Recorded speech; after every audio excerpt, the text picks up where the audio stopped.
Chapter 15.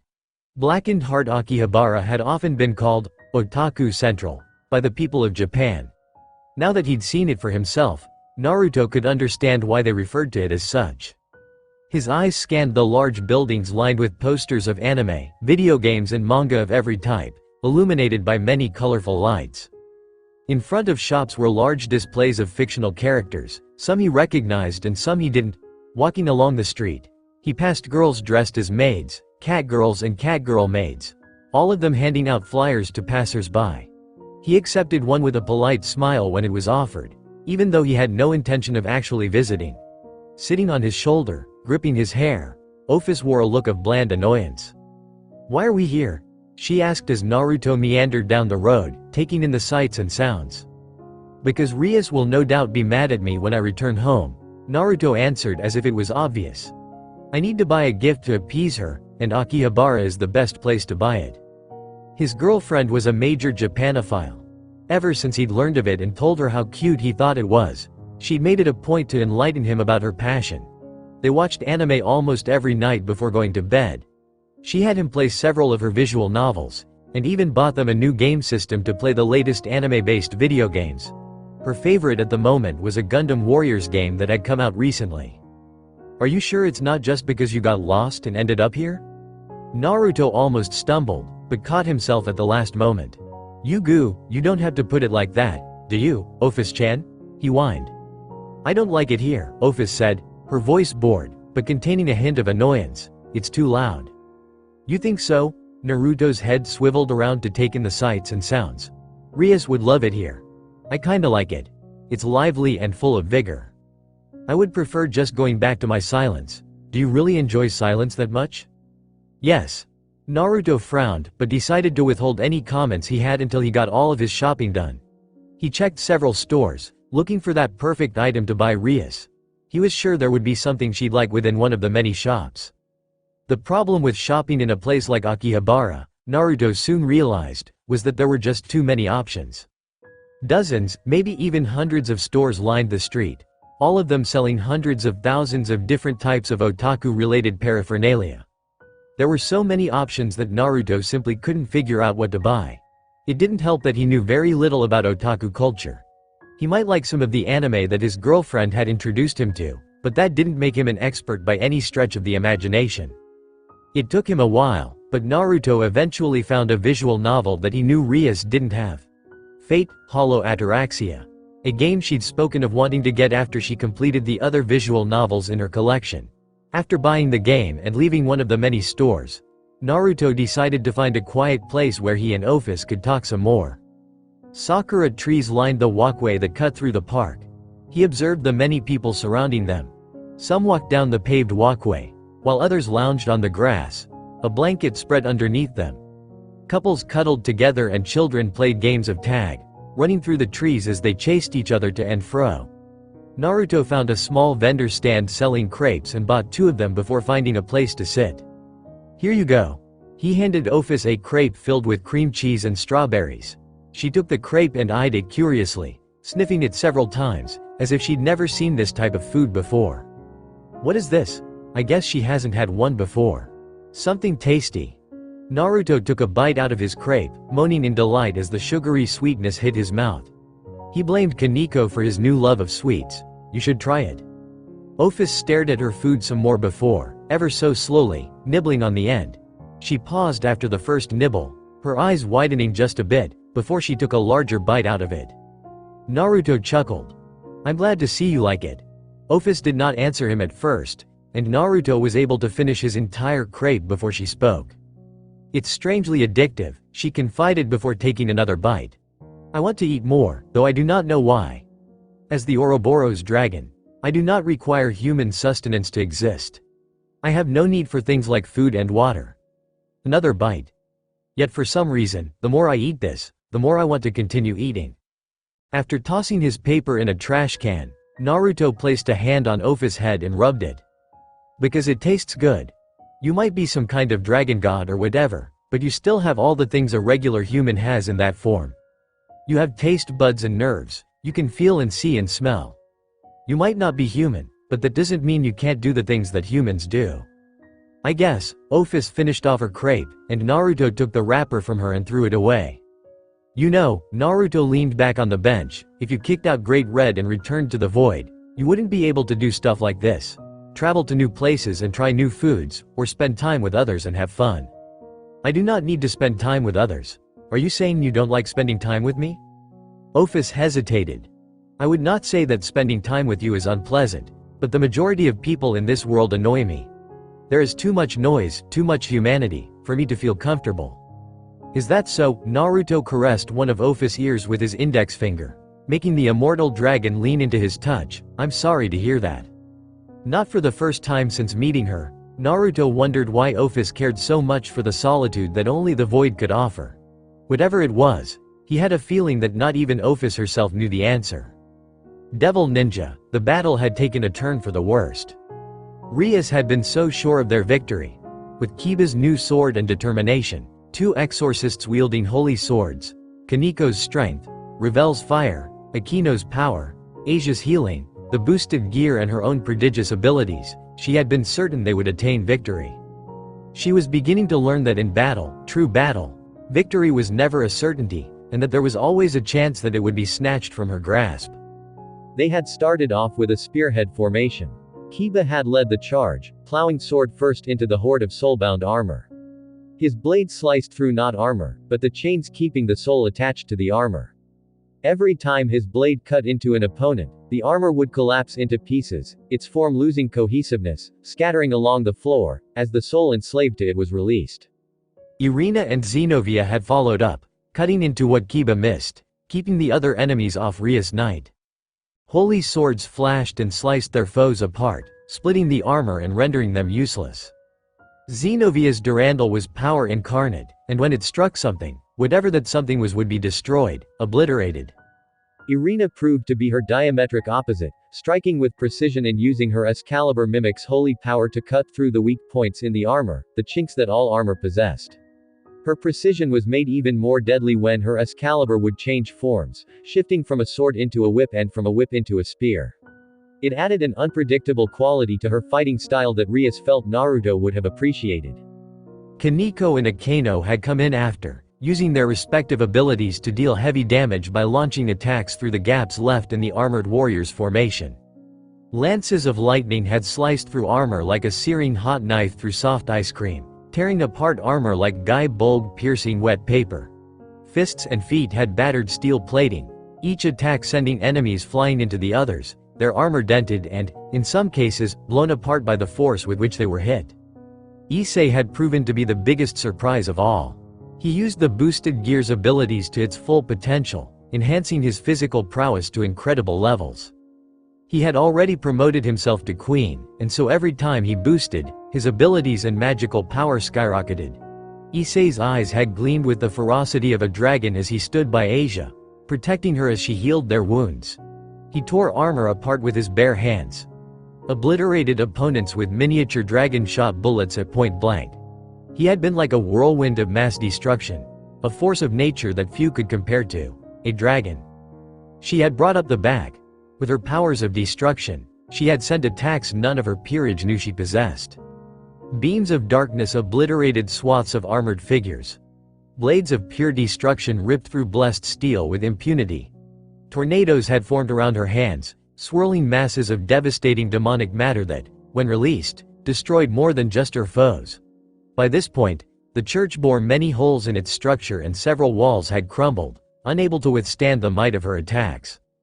Standing by her side, Revel didn't do much. She, unlike the others, had never fought in a real life or death battle, and Riser had never used her in his raiding games, treating her more like a mascot than a soldier. However, that didn't mean she didn't help where she could. Fire had appeared on her hands, deadly flames that she threw at the armored beings that Rias missed.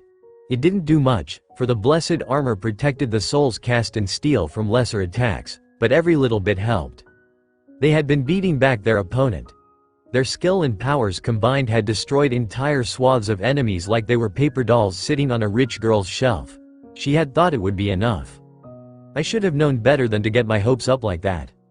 Rias, Akino shouted over the din of battle, more archers incoming. Rias gritted her teeth as she looked up. Standing on rafters that she had not noticed before were several more armored figures. Souls trapped by a madman's cruelty.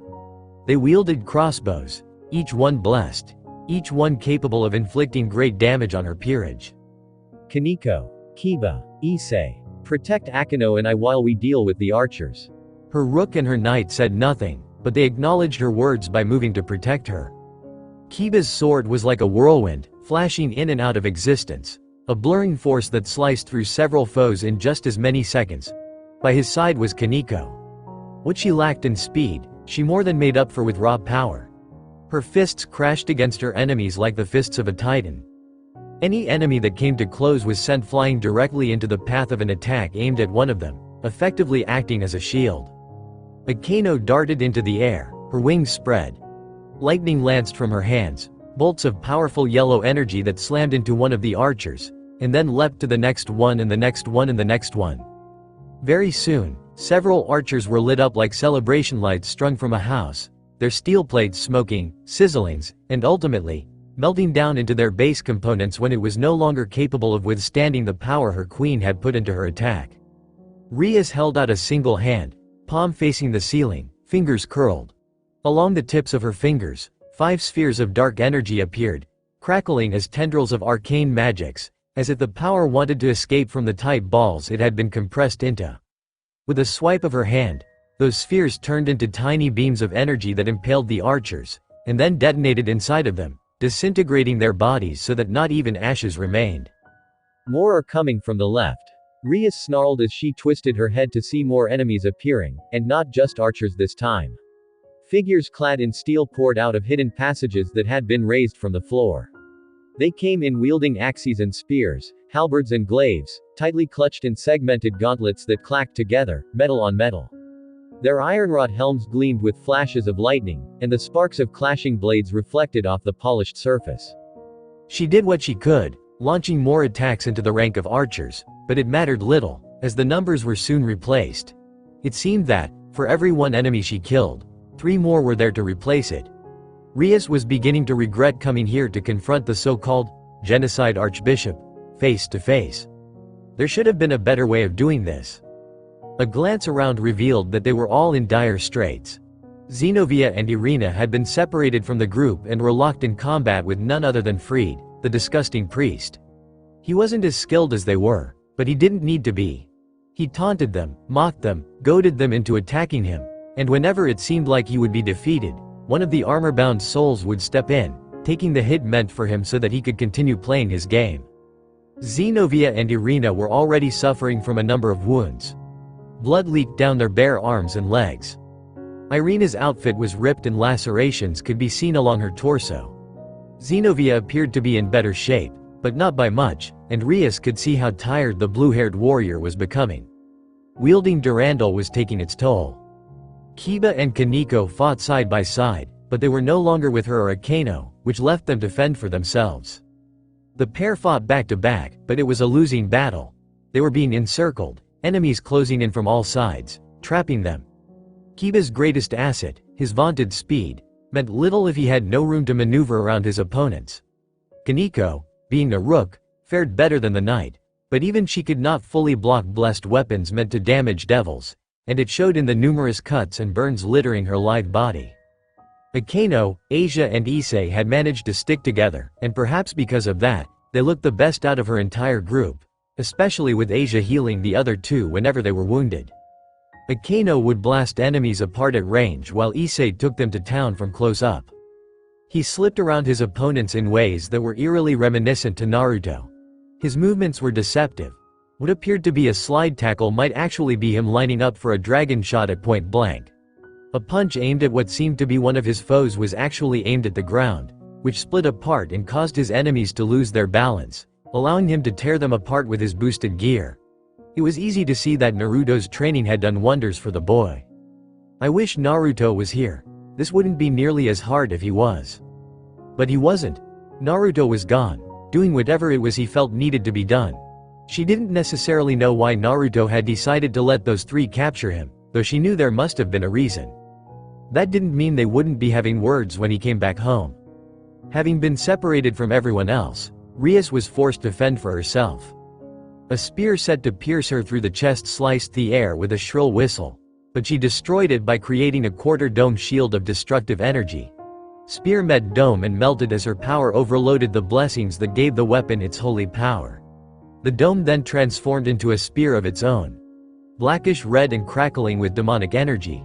It flew forward with startling suddenness and impaled the one who tried attacking her. Wings of darkness appeared behind her. Not actual wings, but pinions composed of energy. Two armored entities that attempted to attack her from behind were annihilated when her wings slammed into them in a very un-wing-like fashion. They were blasted back, their armor burning as her powers ran rampant on their holy protections, destroying them, erasing them. When the blessings affording them safety against her powers wore out, the armor keeping the souls bound was annihilated as if they had never existed. Out of the corner of her eyes, Rias saw Revel surrounded and beset upon from all sides, screaming and flailing as several blessed spears sliced into her flesh, the wounds refusing to heal. The young blonde girl was having it worse than all the others. It wasn't just that she was less experienced than the rest of them. She was also afraid. Rias could see it in every jerky movement, every shaky motion. In the tears staining the girl's eyes. The young Phoenix heiress wasn't a fighter. She didn't have that killer instinct. Kaneko. The white-haired Nekusho nodded at her and acted quickly. Her fist pounded against an armored figure, sending it crashing into its fellows. Slowly, very slowly, Kaneko made her way over to Revel, who screamed as one of the warriors tried impaling her through the head. It never reached the girl.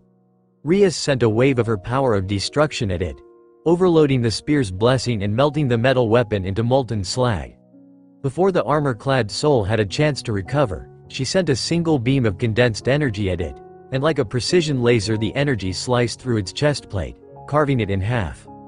Rias divided her attention between the opponents all around her and the ones surrounding the blonde heiress. She sent several waves of energy into the horde of armored slaves blocking Kaneko's path.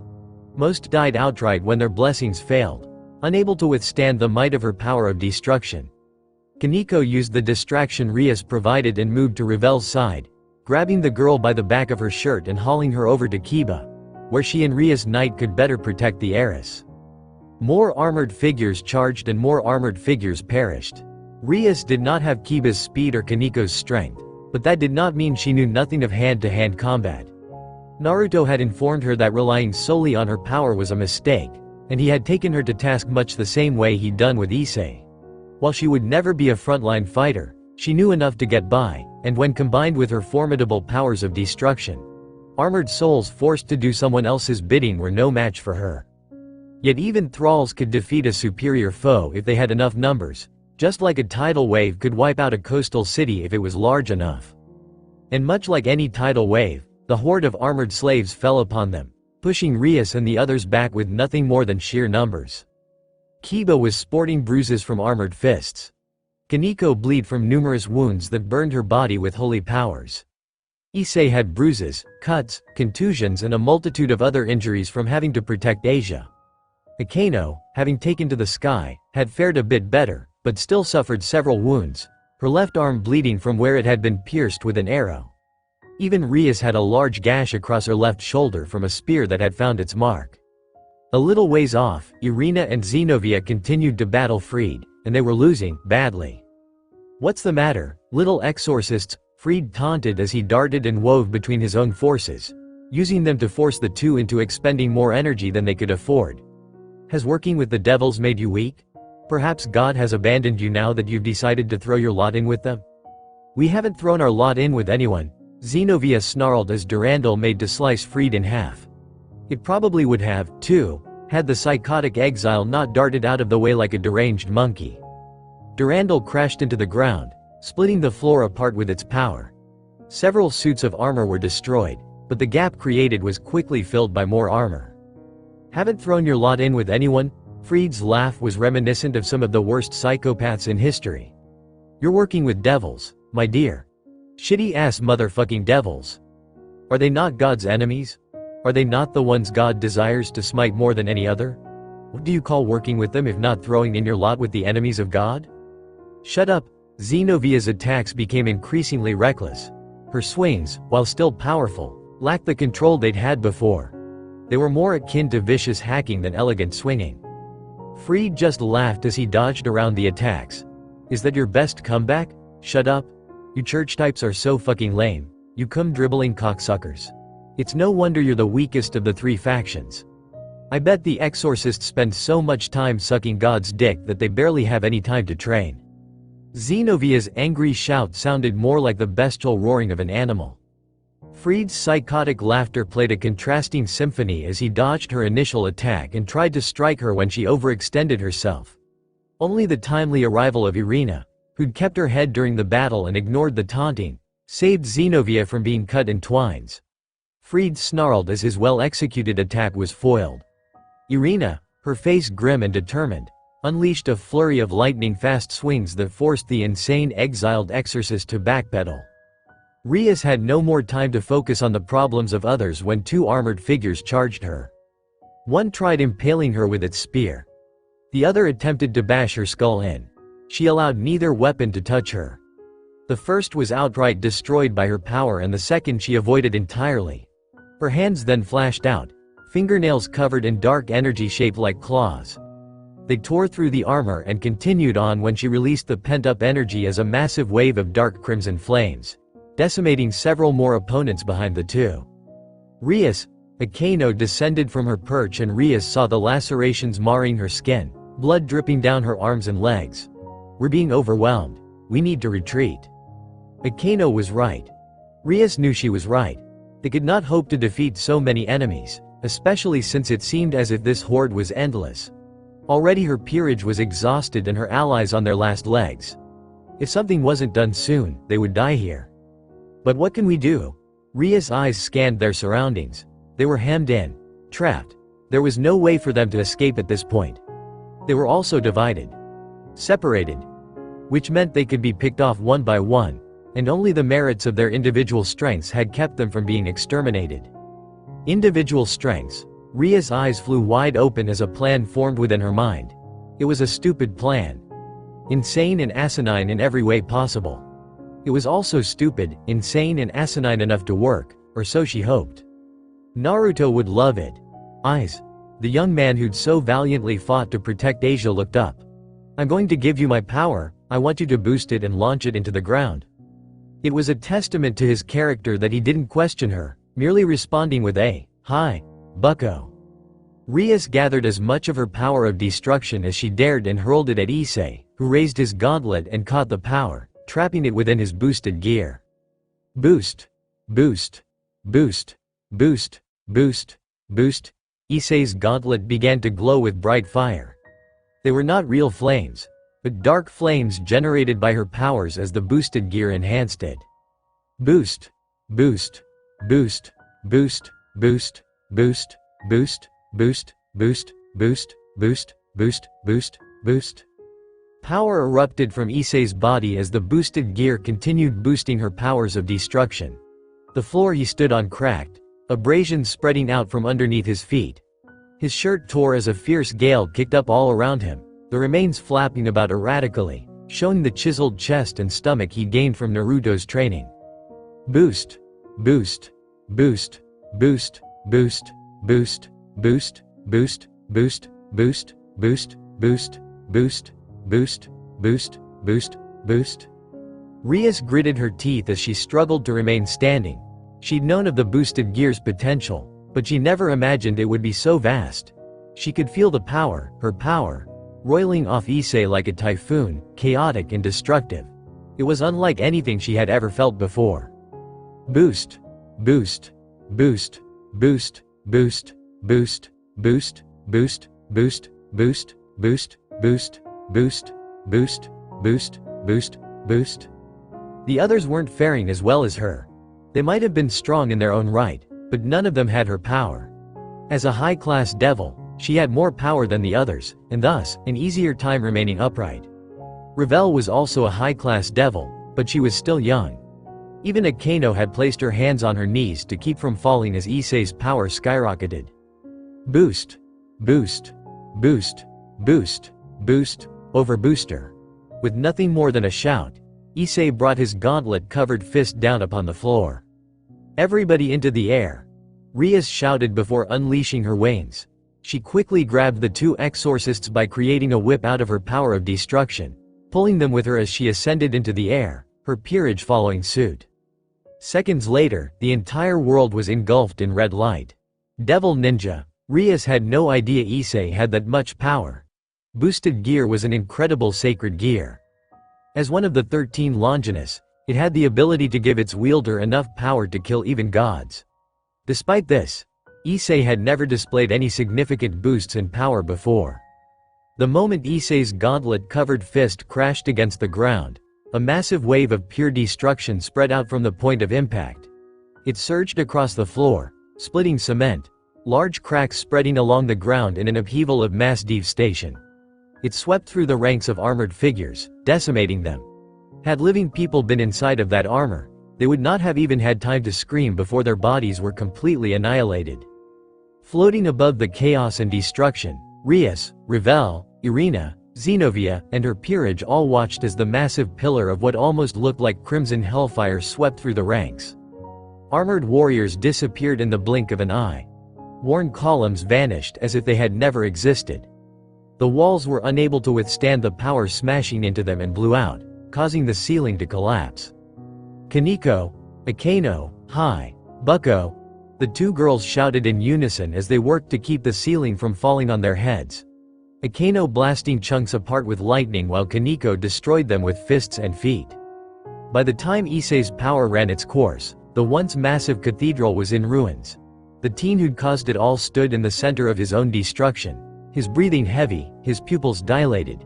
He looked around for several seconds, eyelids rapidly fluttering, and then collapsed when his legs were no longer capable of bearing his weight. Aiz-san. Aiz-kun.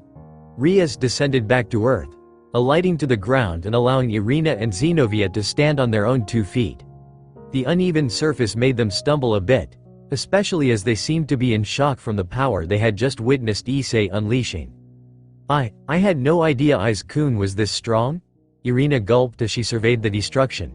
Standing by her side, Xenovia had a gaping mouth, wide-eyed look. Is this the power of a dragon? More or less. Rias hid her own shock. She had known Issei had potential, but she hadn't realized he'd already progressed this far into his training. Whatever Naruto had done to increase the young pervert's strength was clearly working. It's only natural that the holder of the boosted gear would be capable of something like this. Rias walked over to Issei as he was being tended to by Asia and Akeno. Kiba landed next to her, wings retracting into his back, disappearing like they'd never existed. A little ways off, Kaneko had an arm wrapped around Revel as the blonde girl shook, clearly affected by everything she had just witnessed. Rias would have to speak with her later. Are you okay, Aiz? Issei raised a trembling hand, which he used to give her a thumbs up. I'm fine, Bucko. Just a little tired. Rias nodded. Issei had clearly exhausted himself. He wouldn't be able to fight anymore, which meant it would be up to her and the others to finish what they had started.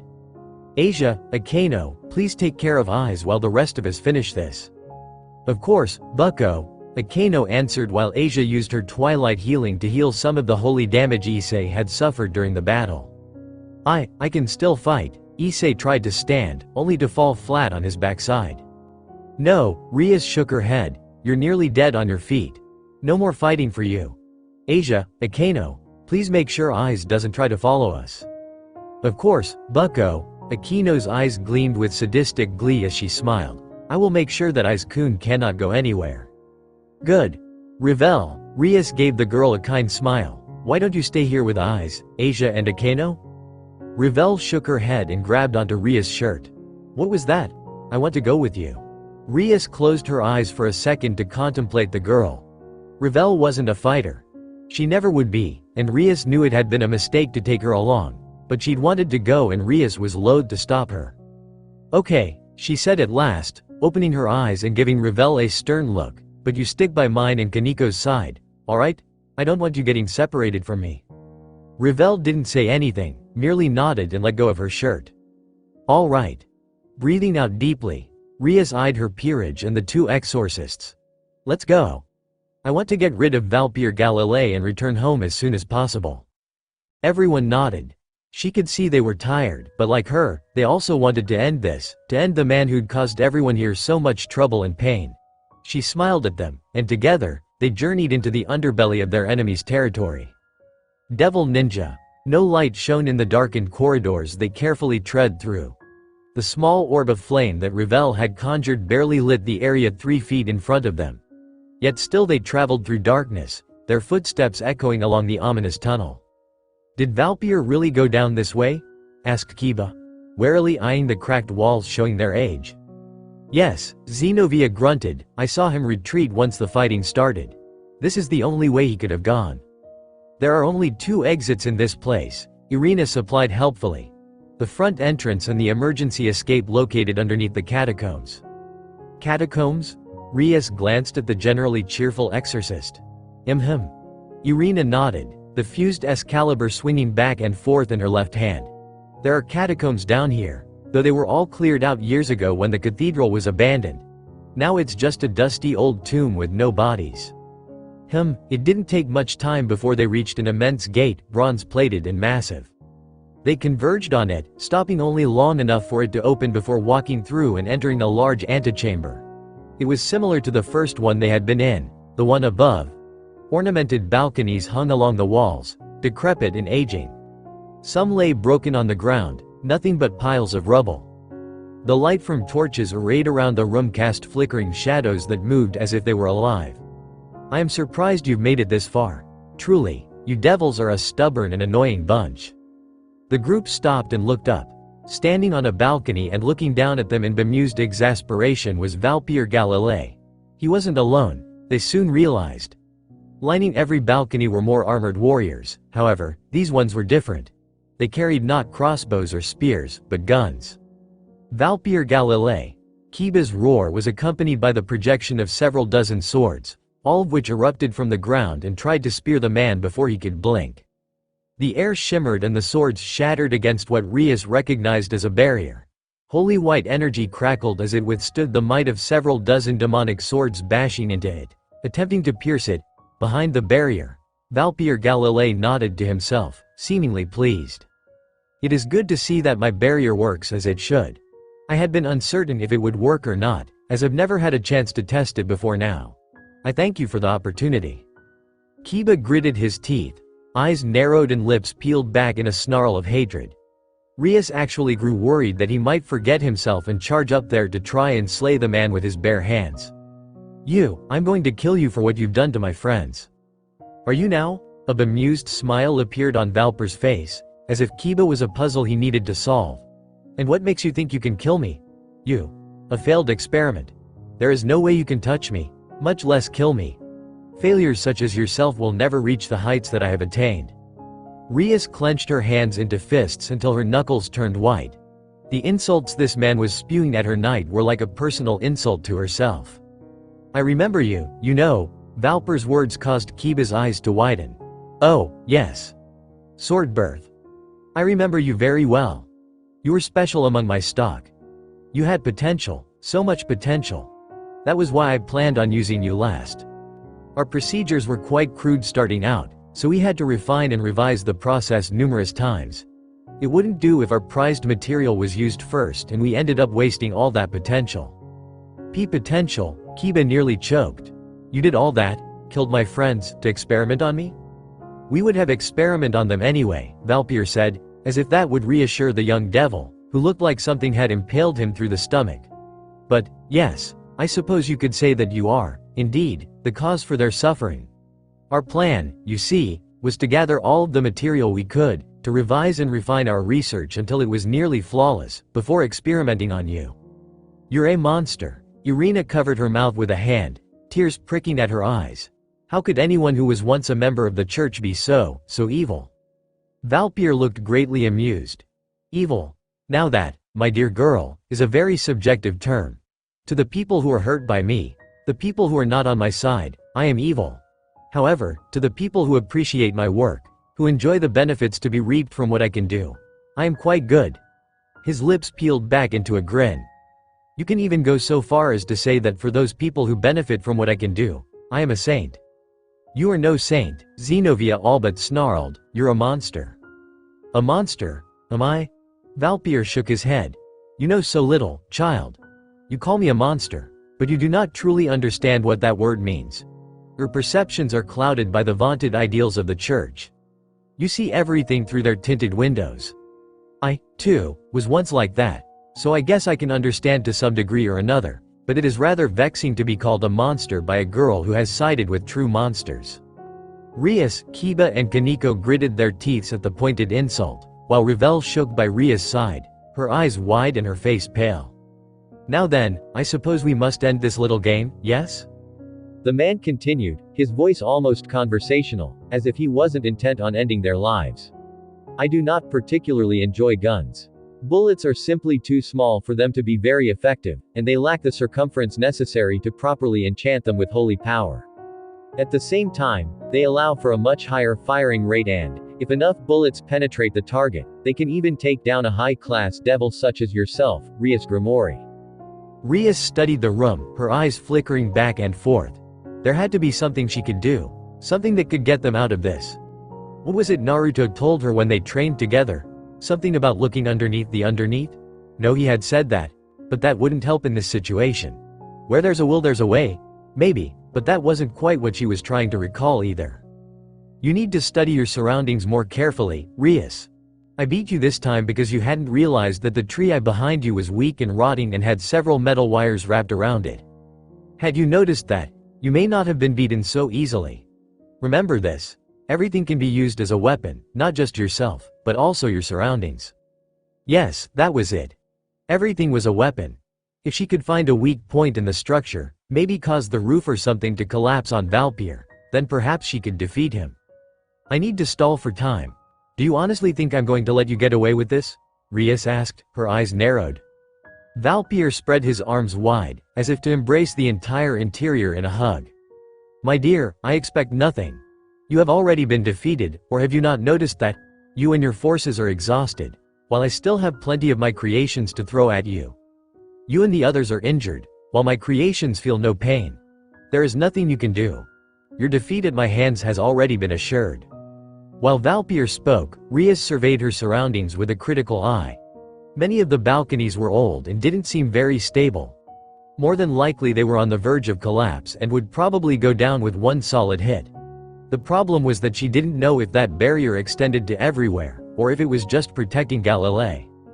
I guess there is only one way to find out.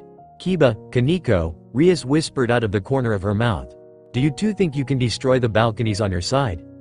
Kaneko and Kiba looked at her, both nodding subtly so as not to tip off their enemy. Good. What about you two? Irina, Xenovia? Think you can do the same?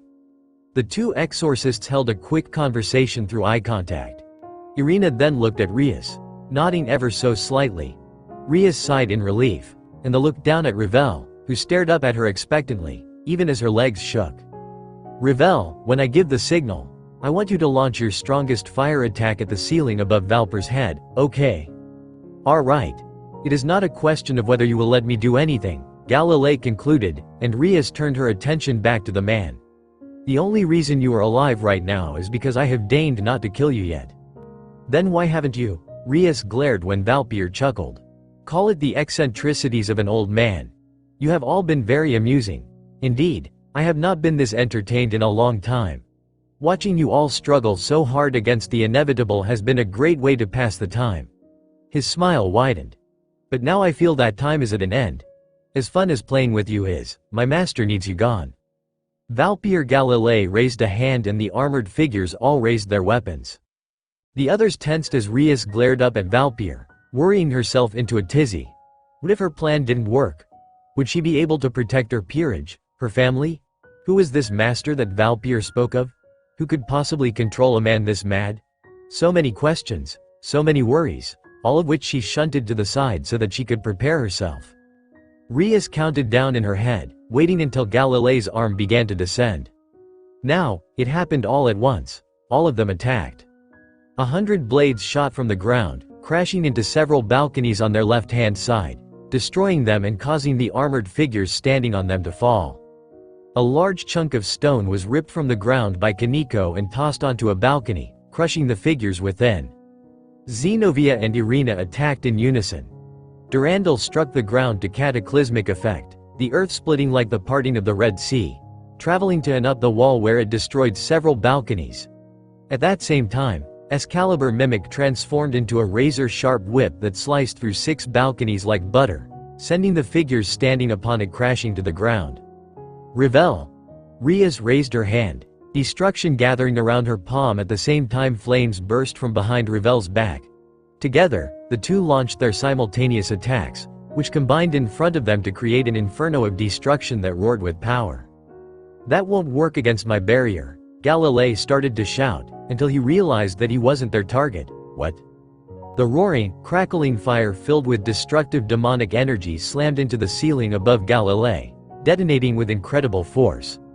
Like one of her brother's pawn's more potent attacks, the blast was powerful enough that the entire ceiling of that section was wiped out, blasted apart and sent crashing down. Those underneath it could do nothing as the pile of rocks collapsed on top of them. When the dust settled, all of the armored warriors had been destroyed, crushed beneath several large chunks of rubble. The only one to have survived, oddly enough, was Valpierre Galilei, who sat on the ground, coughing and hacking as the dust dispersed. Rias assumed he'd leapt off the balcony before the falling ceiling could crush him. "Kiba," Rias said softly, "if you want your revenge, now is your chance." Kiba looked at her, his eyes steeled and his expression revealing nothing. He nodded once, and then stalked over to Galilei, who'd just come back to his senses and realized the blonde devil was closing in. "Wait." Galilei's voice was high-pitched as he scrambled backgrounds. "K Kiba Yuto, was it? Don't kill me, I'll give you anything you want." Kiba stopped in front of the man who had taken so much from him, his eyes betraying nothing, sharper than steel and twice as deadly. "Can you give me my friends back?" Valpierre paled. "No," Kiba gave Galilei a cold smile, "then why ask?" Rias did not look away when Kiba's sword penetrated Galilei's chest. Crimson fluid sprayed out of the wound like a fountain as the genocide archbishop fell onto his back, gasping in agonic pain. Kiba must have cut one of the man's arteries because he bled out quickly. The traitorous man twitched and spasmed for several seconds, carnelian liquid staining his front and creating a puddle underneath him, before going still, his eyes glazing over. Kiba remained where he was, looking down at the cooling corpse. Rias walked up to him and placed her hand on his shoulder, almost startling the poor boy. "Are you okay, Kiba?" He looked up at her, his eyes staring blankly into hers like a lost puppy. He paused, shook his head, then started over. "I'm not sure. I thought I would feel different after I killed him." He looked down at the corpse, and then back to Rias. "But I don't feel any different. I just feel empty." Rias offered her knight her most compassionate look. "That is because you have lost the purpose that held you for so long. Ever since I have known you, your mind has been focused on revenge, and though I like to think that myself and the others have given you something else to live for, the idea of avenging your comrades was never far from your mind. Without that focus, that goal driving you forward, you feel as if you've lost something important." Without warning, Rias pulled a startled Kiba into a hug, running her hand over his hair much like a big sister would. "Fortunately, you are not alone. You have never been alone since becoming a member of my peerage. You have myself, Akeno, Issei, Kaneko and Naruto. We are and always will be your family. You already have a purpose, you just need to realize it." "Yes," Kiba whispered, and Rias felt the first few tears stain her shirt. "Yes, you're right. I know you're right. I am sorry for the trouble I've caused." "It's okay." Rias let her cheek rest on Kiba's head, "everything is okay now." Devil Ninja, they all traversed back to Rias' house, leaving the ruins of what had once been a magnificent cathedral behind them. There was a lot that still needed to be done. Zenobia and Irina needed to deliver the fused Excalibur back to the church, and also explain how the Excalibur came to be fused in the first place. However, above and beyond that, they needed to discuss their next course of action. During our confrontation, Valpierre Galilei kept referring to his master, which leads me to believe that he was nothing more than a pawn on someone else's chessboard. Rias, Revel, Kaneko, Irina and Zenobia were bathing in Rias' personal hot springs. Everyone else had gone to their respective houses. Issei with Asia and Akeno, and Kiba to his own apartment complex. That left her and the two exorcists to continue speaking. "We originally came here suspecting that would be the case," Irina admitted, appearing worried, and with good reason. You mentioned during our first meeting that you suspected Kokabiel to have been the one who stole the Excaliburs. Rias leaned back, idly stroking Kaniko's hair as the Nekusho sat on her lap. She could see why Naruto enjoyed the act so much. There was something therapeutic about the simplistic act of pampering the 15-year-old Neko, devil hybrid. If that is the case, and Kokabiel really is the one behind all this, why has he not shown himself? What is he hoping to accomplish?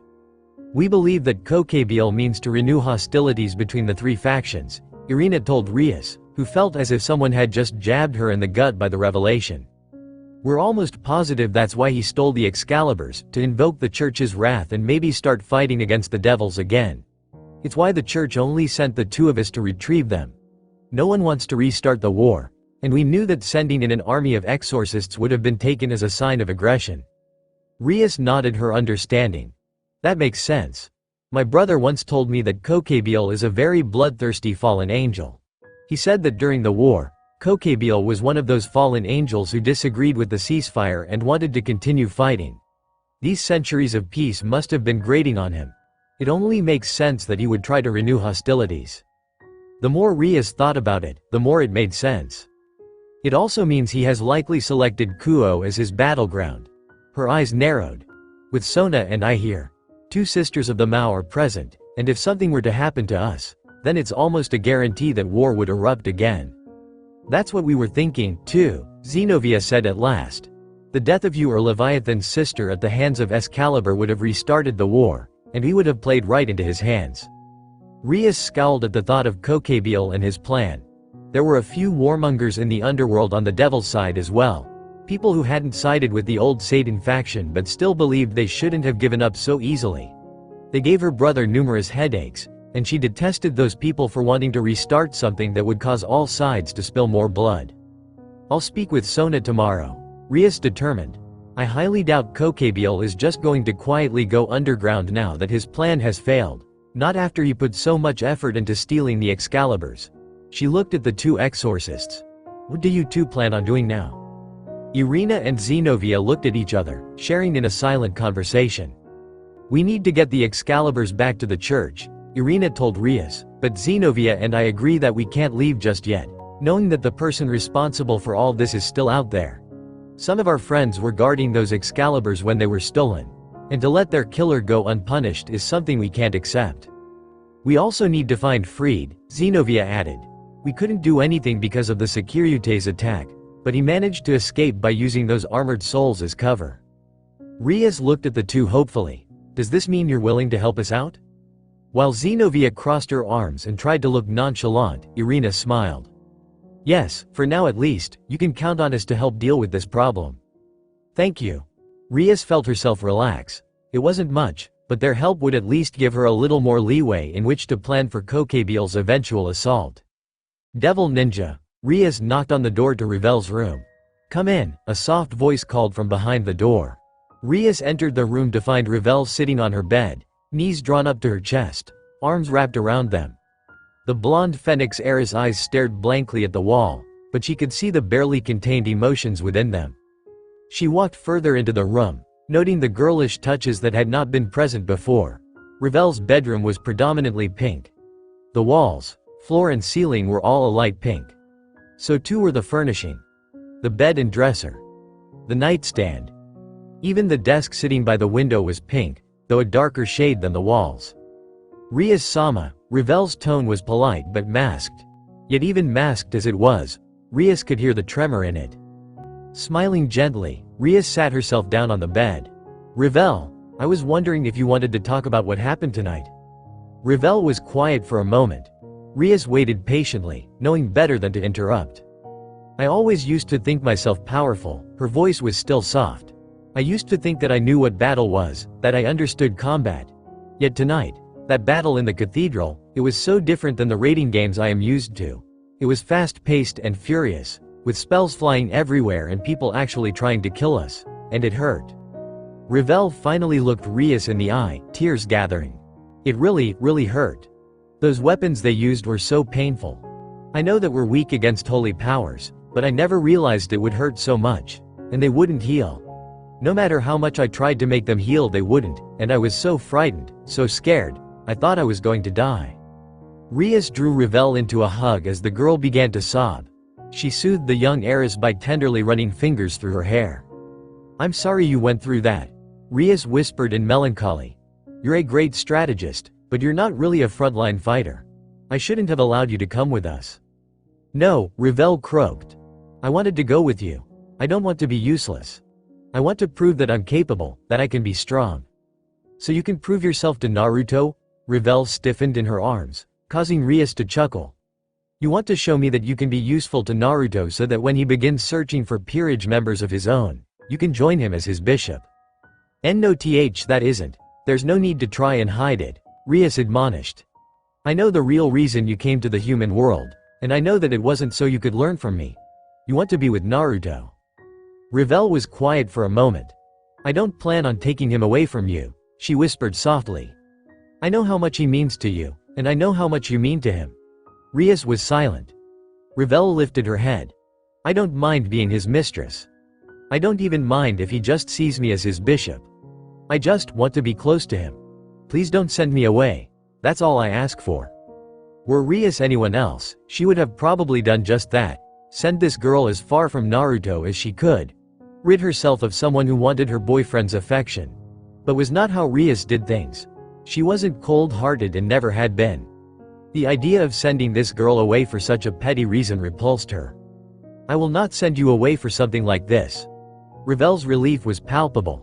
However, the girl stiffened in her arms. "If you plan on being with Naruto, then you need to tell him how you feel. You also need to know who is in charge." Ravel flushed, but nodded. "Don't worry. I know that you're his king, and that his loyalty to you comes first. Just so long as you're aware." Rias stood up. "Now then, you should probably get some rest. You've had a long night." "Right." Ravel soon crawled under the covers as Rias walked toward the door. "Thank you, Rias." Before exiting the room, Rias cast one last smile at Ravel. "You're welcome."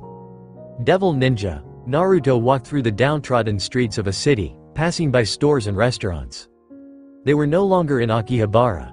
The signs and shops that sold nothing but anime, video games and manga had disappeared, replaced by regular buildings. However, just because they were no longer in Akihabara didn't mean he knew where here was. "We're lost, aren't we?" Office asked from her place in his shoulders. Naruto scowled. "Of course not. We're just temporarily misplaced." Office cocked her head to the side, which he had come to understand was the look she gave when she was contemplating something. "Isn't that just a fancier way of saying we're lost?" "What? No, it just means that I don't have my bearings enough to tell where, exactly, we currently are. In other words, we're lost, we are not lost." With a huff, Naruto continued on, grumbling about the girl on his shoulder. None of this would have happened if she hadn't sent her jabronis to kidnap him. Had she just spoke to him herself, all of this could have been avoided. But no, Office had to send others to do her dirty work, and because he didn't know where Office's hideout was, he couldn't determine which direction they needed to travel to get home. Even finding Akihabara had been more a stroke of luck than him intentionally trying to find that city. "Maybe we should look for a map." "We don't need a map. I can find out where we're going without one." "No, I'm pretty sure you need a map. Your sense of direction is awful. You know, you're not nearly as adorable now as you usually are." Office shrugged and Naruto mumbled some more. As they walked, Naruto's nose picked up a familiar scent, and his stomach suddenly rumbled, reminding him that he'd not had breakfast yet. Following the scent of food brought him to a small stand that looked eerily similar to another place that he used to eat at so long ago. The sight brought a nostalgic smile to his face, as he opened the flap and sat both himself and Office on seats in front of the bar-style stand. "Welcome to Inari's Ramen. What'll ya be having?" asked an old man with graying sideburns and a large grin. Naruto salivated as he ordered. "I'll take 2 deluxe-sized bowls of pork ramen, 6 chicken ramen, 7 miso ramen, 13 seafood ramen and 4 vegetable ramen." The old man seemed nonplussed. Are you sure you want to order all that?" "Of course. I wouldn't have ordered it if I wasn't sure." Naruto ignored the old man and turned to Office. "What would you like?" Office stared at him with a bland expression, her head tilting some more as she turned back to study the menu. "I do not know. I have never had this food before. What would suggest?" Why don't we start you off with something simple?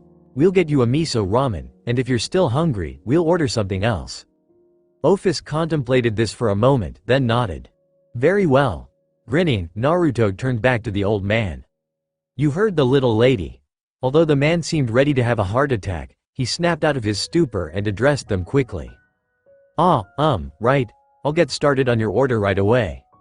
As the old man began preparing their ramen, Office regarded Naruto curiously. In return, he gazed at her with steady eyes and a smile. Something on your mind? Why are you so intent on dissuading me from kicking Great Red out of my home? Naruto hummed curiously as he regarded the powerful entity disguised as a loli.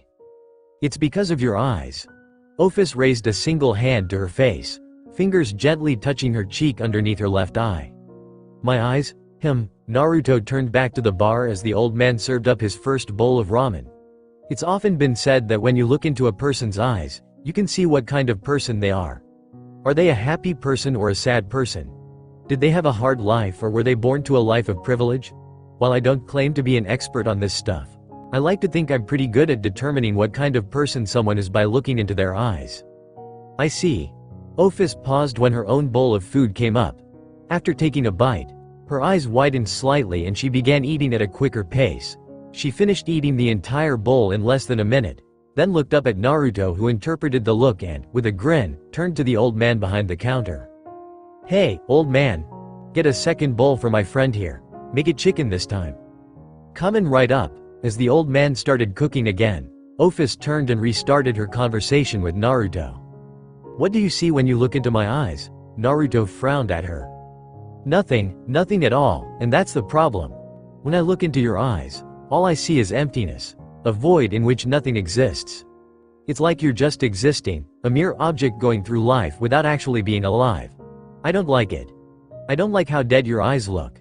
I don't like how it feels as if you've never once experienced joy, never once known what it means to have friends, to find love, to know what it means to have a family. Naruto paused to wipe some mysterious liquid that threatened to fall from his eyes. It must have been the fumes from the ramen. That's why I've decided that I'm going to give you those things. He gave her a determined look. The reason you want to return to the void is because you've never experienced what it means to be alive, so I'm gonna make sure you do. I'll make sure you experience all that life has to offer, and I guarantee that by the time you and I face Great Red, you won't want to return to the void. Those are some awfully bold words. What makes you think you can change my mind? Naruto grinned at her and rubbed Office's hair, the infinite dragon god leaning into his hand without even realizing she was doing it. Because I have faith in the bond I'm planning to make with you, Naruto answered mysteriously before going back to his meal. Devil Ninja. Rias had barely been able to wait until morning to contact Sona. All night she had tossed and turned, and it had taken Kaneko slipping into bed and snuggling with her to make her calm down. Kaneko had also dragged Revel with her, much to the young Phoenix's consternation. When morning finally came, Rias was tired and grumpy, but still managed to contact her friend/rival and convince the other girl to meet with her. When Sona arrived at her home that morning, it was with the ever-faithful Tsubaki at her side. Because of how large the mansion was, Rias escorted the pair into one of the many unused office spaces before using her familiar to summon Irina and Zenobia, who she felt deserved to be a part of this conversation. While waiting for the two exorcists to arrive, Revel served Sona and Rias some tea, which she thanked the girl for with a smile and gestured for her to sit on the sofa with her. You look like you've had a busy night, Sona observed coolly after several seconds of silence. Rias sighed. You can say that again. I take it things did not go quite as planned? No, Rias rubbed her face, as if doing so would somehow smooth out the wrinkles she was sure had appeared. No, they did not. We ran into an ambush and barely managed to survive. They were prepared for us. I see. Rias launched into a quick yet detailed explanation of what happened last night. Sona listened while sipping her tea, not making any comments or asking any questions, waiting patiently until her friend finished. Sometime during her explanation, Irina and Zenobia arrived, the two exorcists moving to sit on one of the other couches. That does sound like a problem, the raven-haired female admitted. Do you suspect Kokabiel will try something more drastic? I'm positive he will. To her credit, Rias, despite being exhausted from only getting 2 hours of sleep, remained alert as she spoke with Sona. Kokebiel went through a lot of trouble to steal the Excaliburs and bring them here. He also must have done a lot of planning and preparation. Valpierre Galilei had an entire army with him, which must have taken a lot of time and souls to create. This leads me to believe his plan to restart the Three Factions War has been in the making for years, maybe even decades. Now that Galilei has failed, he has no choice but to attack Kuo himself. Sona leaned back in her seat and crossed her arms. She observed Rias with her cool gaze, eyes like chips of ice, studying her friend and rival carefully. "You would not be telling me this if you did not have a plan." Rias smiled. "I do have something of a plan." Rias did not wait for Sona to speak before launching into her plan. "The first thing we need to do is close down Kuo Academy. We have no clue when Kokebiel will attack, and I don't want to involve innocent bystanders in a fight between devils and fallen angels." "You mean to use us as bait?" Sona determined. "Not really." Ria's uncaring shrug revealed her thoughts on the subject. "We already are his targets, so it's not like we need to make ourselves into enticing bait. I just don't want to involve humans in this." Sona nodded and Rias soon continued. "I also plan on contacting my brother and letting him know about what's happening." Sona raised an eyebrow. "This has to be a first. You've never contacted your brother for help before." "Things change. So it would seem. The Rias I knew would never contact her brother for anything." Rias closed her eyes. "I can't afford to let my pride get the better of me. Kokebiel isn't an enemy we can afford to mess around with. He's powerful, maybe even more powerful than yours and my peerages combined. I don't want my pride to be the death of everyone I hold dear." Sona studied her friend for several silent seconds before breaking out into a small smile. "It seems you've done some growing up. I guess that Naruto really has been a good influence on you." "Yes," Rias said softly, her heart going out to Naruto, wherever he was. "I suppose he has." Devil Ninja. Issei slept for nearly an entire day after the battle within the cathedral. He had used up more power during that single fight than he ever had before, and the act had left him beyond exhausted. He'd passed out before Akano and Asia had even managed to get him home. The morning after waking up, he had been informed by Akano that Rias had asked them to head over to the school. According to her, a plan was being concocted on how to deal with the current situation. After an amazing breakfast cooked by his two girlfriends, they had all headed out toward Kuo Academy. Girlfriends. He had two girlfriends. Issei still had trouble believing it sometimes. Even though he always said that he wanted to become a harem king, he knew that, realistically speaking, the chances of him actually getting a harem were depressingly small. He just wasn't what most girls looked for in a guy. Which basically meant to say they looked for guys who weren't perverted. It seriously made him wonder about what these two saw in him. He never asked, though, mainly because he was afraid of the answer. Aiz-kun, you seem a little distracted," Akano said. "Yeah, well, if you had two girls pressing their jiggly parts against you, I'm sure you would be distracted, too." Both Asia and Akano had taken one of his arms and were pressing each appendage against them. The arm Akano held had actually sunk into her massive cleavage, which just went to show him how big her oppai really were. While Asia's were nowhere close to being Akino's size, the soft feel of her small bust was more than enough to make Issei feel like he was touching heaven. Issei was actually surprised he was even capable of thinking with these two beauties pressing into him like this. "Ah, I was just thinking about some stuff." Issei tried not to blush as Akino's oppai rubbed against his arm. He was also struggling against a nosebleed. "Nothing to worry about." "What is Aiz-san thinking about?" inquired Asia. "Just, stuff." "What kind of stuff?" Issei was grasping at straws as he struggled to think properly. "Life, I guess. I'm also wondering what Rias Bucko wants." Knowing Bucko, she has probably come up with a plan to deal with Kokebiel and wants us there to help out. I guess. When they entered the school, Issei was surprised to see the entire academy was empty. There wasn't a soul in sight. He, Asia and Akano walked down silent halls and empty corridors, slowly meandering their way to the student council office, which was where they were told to meet up with everyone else. "Enter." A voice called from within after Issei knocked on the door. The trio slowly opened it and walked into the room. Sona's peerage and the other members of Ria's peerage were already inside, with the redhead herself standing next to Sona. Era, it seems we're late." Akano smiled at everyone as she unwound her arms from Issei and strode over to Ria's side. my apologies. It's fine, Rias waved the apology off. You're not that late. We haven't even started yet. Issei slowly moved further into the room with Asia. Kiba nodded to him from his position near the far wall. The Knight of Rias Gremory had his arms crossed and looked to be in deep thought. Issei thought it best not to bother him. Over by one of the couches, Irina spared him a smile while Zenobia merely eyed him with a curious gleam. Kaneko didn't even look up from the couch she and Ravel were sitting on. A small dose of killing intent caught Issei's attention, and the young man turned to find a teen his age with short blonde hair, gray eyes, and a feral scowl glaring daggers into his back. What crawled up your ass and died? Issei asked the young man, Saji, one of the newest members of the student council and a pawn in Sona's peerage. Who the hell do you think you are, Hyodo? Issei blinked when Saji pointed an angry, quivering finger at him. Is that a trick question? I don't know how you managed to fool Asia-san and Akeno-san into being your love slaves. But I refuse to allow it for even another second. I will rescue them from whatever spell you placed them under, perverted trash. It took Issei approximately 2 seconds and twice as many blinks to properly compute Saji's words. Slowly, like darkening storm clouds brewing on the horizon, Issei's face darkened. You think I'm manipulating Asia and Akeno into dating me? The very thought of doing something like that made Issei sick. I might be a pervert, and I might be obsessed with Oppai, but I'd never force someone as kind and sweet as Asia into dating me. I noticed you didn't say anything about Akeno-san. That's because Akeno is the last person who would ever allow herself to be manipulated, Issei scowled at the blonde-haired teen. Who did this jerk think he was, insulting Akeno?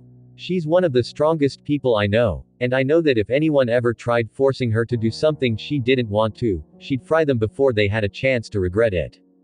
Oh my, Akeno held a hand to her smiling lips, her cheeks a soft shade of pink. Eyes-kun, you know me too well. Saji's face turned into a flaming bonfire of anger. Don't you can fool me, Hyodo, I know you're tricking those two, and I won't stand for it, I'm going to… YEOWCH. Saji's tirade was promptly cut off when Sona grabbed him by the ear and yanked, hard. The young woman scowled at her pawn. Saji, I believe I told you to keep a lid on your jealousy. The words were spoken calmly, but everyone present shivered at the iciness in her tone. Saji paled. It seems I am going to have to punish you after this meeting. Now do me a favor and keep quiet until our business is concluded. Why yes, Kaichu, Sona let go of Saji's ear and bowed before Rias. I apologize for my pawn's behavior. Ever since he learned of Hyodo Issei's relationship with Argent Asia and Himejima Akeno, he has been most jealous. Not jealous, Sona cast Saji a glare, causing the boy's mouth to snap shut with a loud clack. Leaning against the large student president desk, Rias crossed her arms and looked at the group. Unlike some of the previous times since Naruto disappeared, this time the redhead's eyes were sharp and calculating. There is a lot that we need to discuss, Rias started. Sona already knows that my peerage and I have taken to aiding Irina and Zenobia in the recovery of the stolen Excaliburs. We have done that. The Excaliburs have been recovered. However, the one who stole them is still at large, and he will be coming for us. Their first plan to stir up trouble failed, Sona added, seemingly in agreement. So we expect their next attempt at renewing the war between the three factions to be even more extreme and twice as vicious. I've contacted my brother and informed him of what's happened, and he's agreed to alert the underworld's forces and have our armies prepped in case the worst scenario happens. Unfortunately, due to a number of factors, he and his forces will be unable to enter the human world except in the event of an emergency. Why is that? Asked Issei. If there's trouble, isn't it the job of a Mao and a brother to protect you?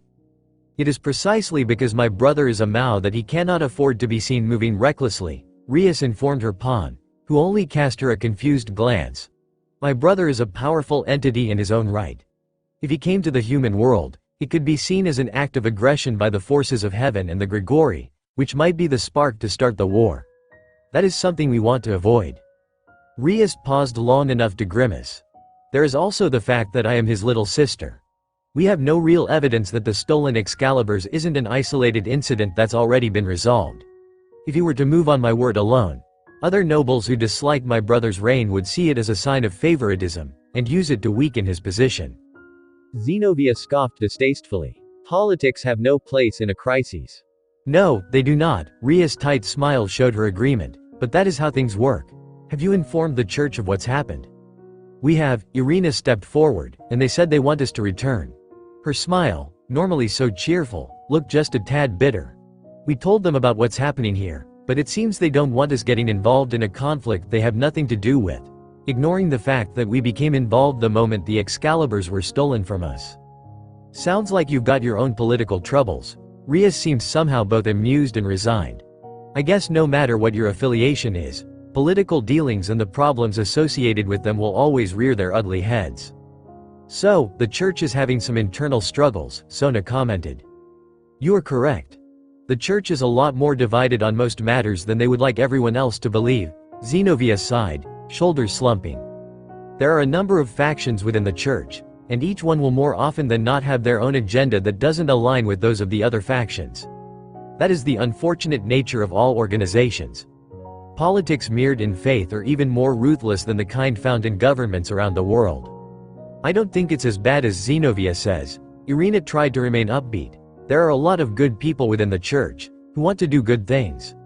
The faction she's talking about are the extremist groups, such as the Knights Templar and the Order of St. John.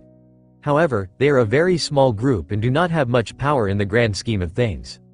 They can't force compliance of their design, especially since the more moderate factions have the backing of God and the Archangels. So what is your plan, then? Rias gazed upon the two, her expression polite but guarded. Will you be returning to the church? Irina shook her head.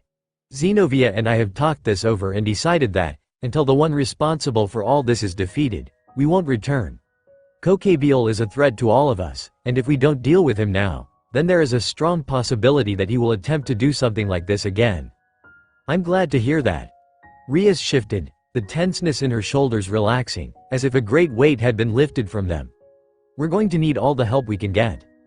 Zenobia said nothing, merely nodding while Irina offered a smile. Now then, Sona and I have discussed this at length, and have decided that the best way to avoid being caught with our figurative pants down is to maintain a significant portion of our forces within the academy, where we expect Kokebiel will attack. However, we also know that keeping our forces strictly within the academy will limit our ability to spot the enemy should they approach. To compensate for this, we'll be sending out hourly patrols. Your job during these patrols will be to scan the city and surrounding forests for signs of fallen angel activity. Be sure to have your familiars expand your search radius. Does anyone have any questions? Issei looked at everyone to see them all shaking their head. He looked back at Rias and raised his hand. What should we do if we run into Kokebiel during one of our patrols? Run for it and inform us via your communicator, Rias told him seriously. Issei nodded. Anyone else? No? All right then. Let's begin fortifying the academy. We have a lot of work to do and I don't know how long it will be before Kokebiel comes, so we'd best get everything done quickly. Devil Ninja, Kuo Academy's school pitch, often used for track and field exercises, was a great place to train. Beyond the circular trail defined by the polyurethane track lay meadows of freshly mowed grass, and even further beyond that stood the forest, a copse of beautiful oak and maple trees. Boost. Boost. Boost. Boost. Boost. Boost. Boost. Issei gritted his teeth as he struggled to contain the power within his gauntlet. The boosted gear glowed brightly within the dim morning light. Power wafted from it in him like red miasma. Boost. Boost. Boost. Boost. Boost. Boost. Boost. Boost. Boost. He took the energy of his boosted gear and gave it shape. His gauntlet changed, slowly, morphing and shifting. Purple gems appeared along its length like metal studs on a leather belt. Segmented armor plating, scaly protrusions akin to a dragon's, shot out from either side to give the appearance of a reptilian ridges. From the knuckles, something appeared, jutting out for nearly 3 feet before ending in a pointed tip. Sharp and deadly, gleaming in the light, yet strangely fluid, easily manipulable. The multi-segmented blade that came forth reminded Issei of a sword he once saw in a video game. It looks like you're getting better at using your new power, partner. The gem over Issei's hand flashed as Diedrich spoke up. Yeah. Even as Issei continued to watch, his segmented sword returned from whence it came, leaving a normal boosted gear. He sighed. But I can't seem to make it last for more than a few minutes. A prominent frown marred his face. It's not a matter of power. I'm pretty sure I'm using more than enough power. There's some other problem, some other reason my dragon's tail isn't lasting long enough for me to use it. It's not a matter of power, partner, but resolve. Resolve? All dragons are unwavering in their resolve. Whenever we decide on a course of action, we stop at nothing to achieve our goal. The resolve of a dragon is harder than diamonds. Right now, your resolve is lacking. If you don't have the resolve to stay your course no matter what dangers may lie in wait, you won't be able to use a technique of this caliber. Issei's uncertain frown became more prominent. What should I do, then? How can I get the kind of resolve needed to use this? Do you remember your conversation with the blonde one? He talked to you about finding a reason to fight beyond your lust and dreams of having a harem. Scratching his head, Issei could actually feel his face scrunch in confusion. So you think I need to find another reason to keep fighting? Yes. But I've been trying to do that for weeks now, Issei whined, and I'm still no closer to finding another reason to fight now than I was when Naruto-sensei talked to me. Which means that rather than trying to use this technique, you should be thinking about what kind of reason will give you the resolve to harden yourself and fight. It is just like the blonde one said. Lust only provides a temporary boost, which is why you haven't been able to use this technique. You need to find another reason to fight, a more powerful reason, one that will endure any hardship that comes your way. I see. Sighing in exhaustion, Issei let himself fall backwards onto the grass so he could stare up at the sky. How am I supposed to find that reason, though? Don't ask me. I'm just a gauntlet. TCH, some help you are. Devil Ninja, nearly 3 days passed without incident. No word of an impending attack came to them. There had been no sightings of Kokebiel or even a single fallen angel. Despite how this should have come as a relief to Rias and the others, it didn't, especially because of the potential political ramifications that could come if it turned out this was a false alarm. Rias knew that her brother would be mocked greatly if he set the underworld's armies on high alert, only for it to have been for nothing. She also needed to consider the high-strung tension that hers and Sona's peerage was under. Being forced into a state of constant alertness and paranoia was putting stress on the minds of those who served them. To help alleviate this tension, Rias had proposed pitting their peerages against each other with a number of friendly challenges. They didn't play a rating game, as they couldn't afford to given the situation. However, Rias had suggested a number of regular games that would, theoretically, help hone some of the skills they would use in a rating game. This included having them play games such as chess to help develop strategic thinking, dodgeball to hone their reflexes, races to increase their speed, and even push-up and pull-up contests to increase their strength. The games lasted for an entire day, and while it helped a little bit, the tension soon returned. I wonder what Kokebiel is waiting for. Rias frowned as she stared at the chessboard in front of her, waiting for Sona to make her move. Why has he not attacked yet?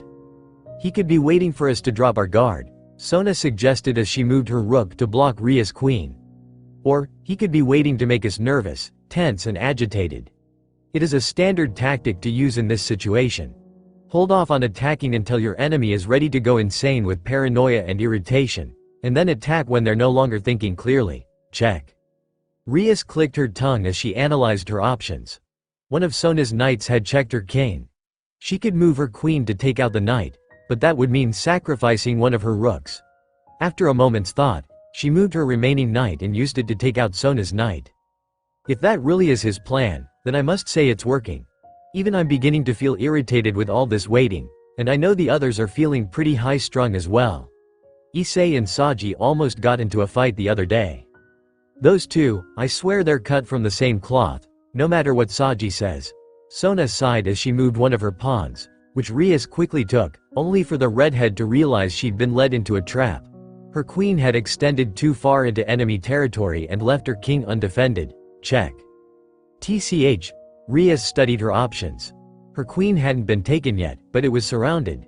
If possible, she would like to recover it, but doing so may put her in a worse position than before. What would Naruto do? Thinking about her boyfriend made Rias grin as she realized exactly what he would do.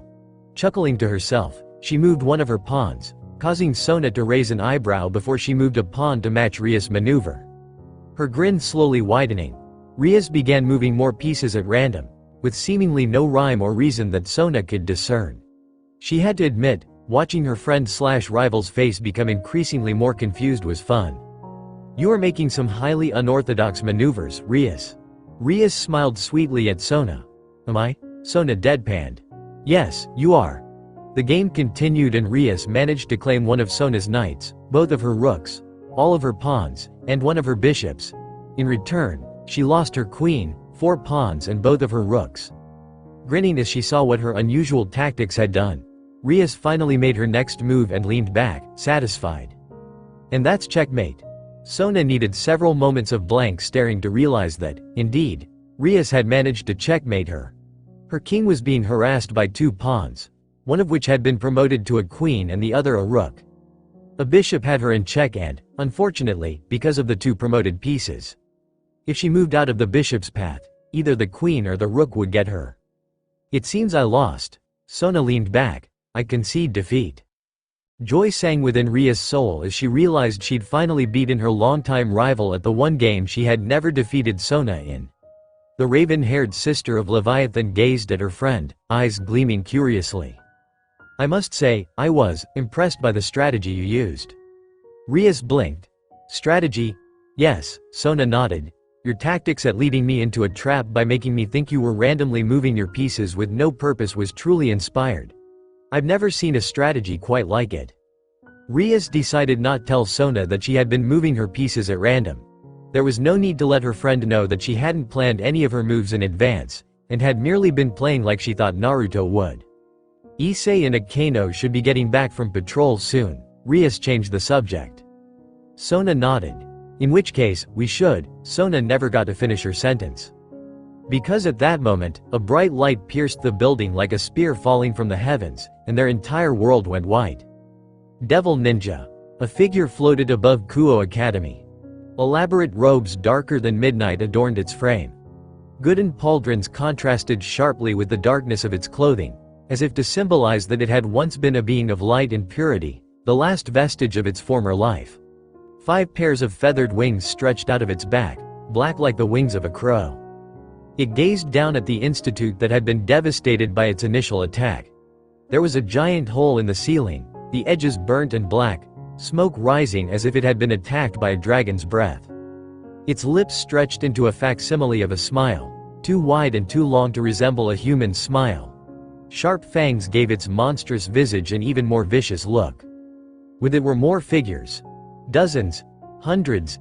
Their faces covered by a frightening helm, jagged steel plates that appeared to have bonded with their skin. Bodysuits of midnight black with bondage-like straps wrapped around their arms. Legs and torsos like a straitjacket. Black pinions extended from their backs, mostly in single pairs, though a few had 2 or 3. Gripped in fierce hands were light spears. Kokebiel breathed in deeply, as if savoring the destruction he'd just caused like it was a fine wine. "It's a good day," he began, his lips peeling back to reveal a row of sharp, saw-like teeth, "to start a war." Chapter 16. A Hero's Not-So-Triumphant Return. Issei didn't think he'd ever been more worried in his life. He and Akano had been returning from their patrol of the surrounding area, when a massive explosion rocked Ko Academy. They had seen it, a bright white light that pierced the heavens. They had heard it, the thunderous roar that nearly blew out their eardrums. Issei had seen many things since becoming a devil, but he'd never seen something like this.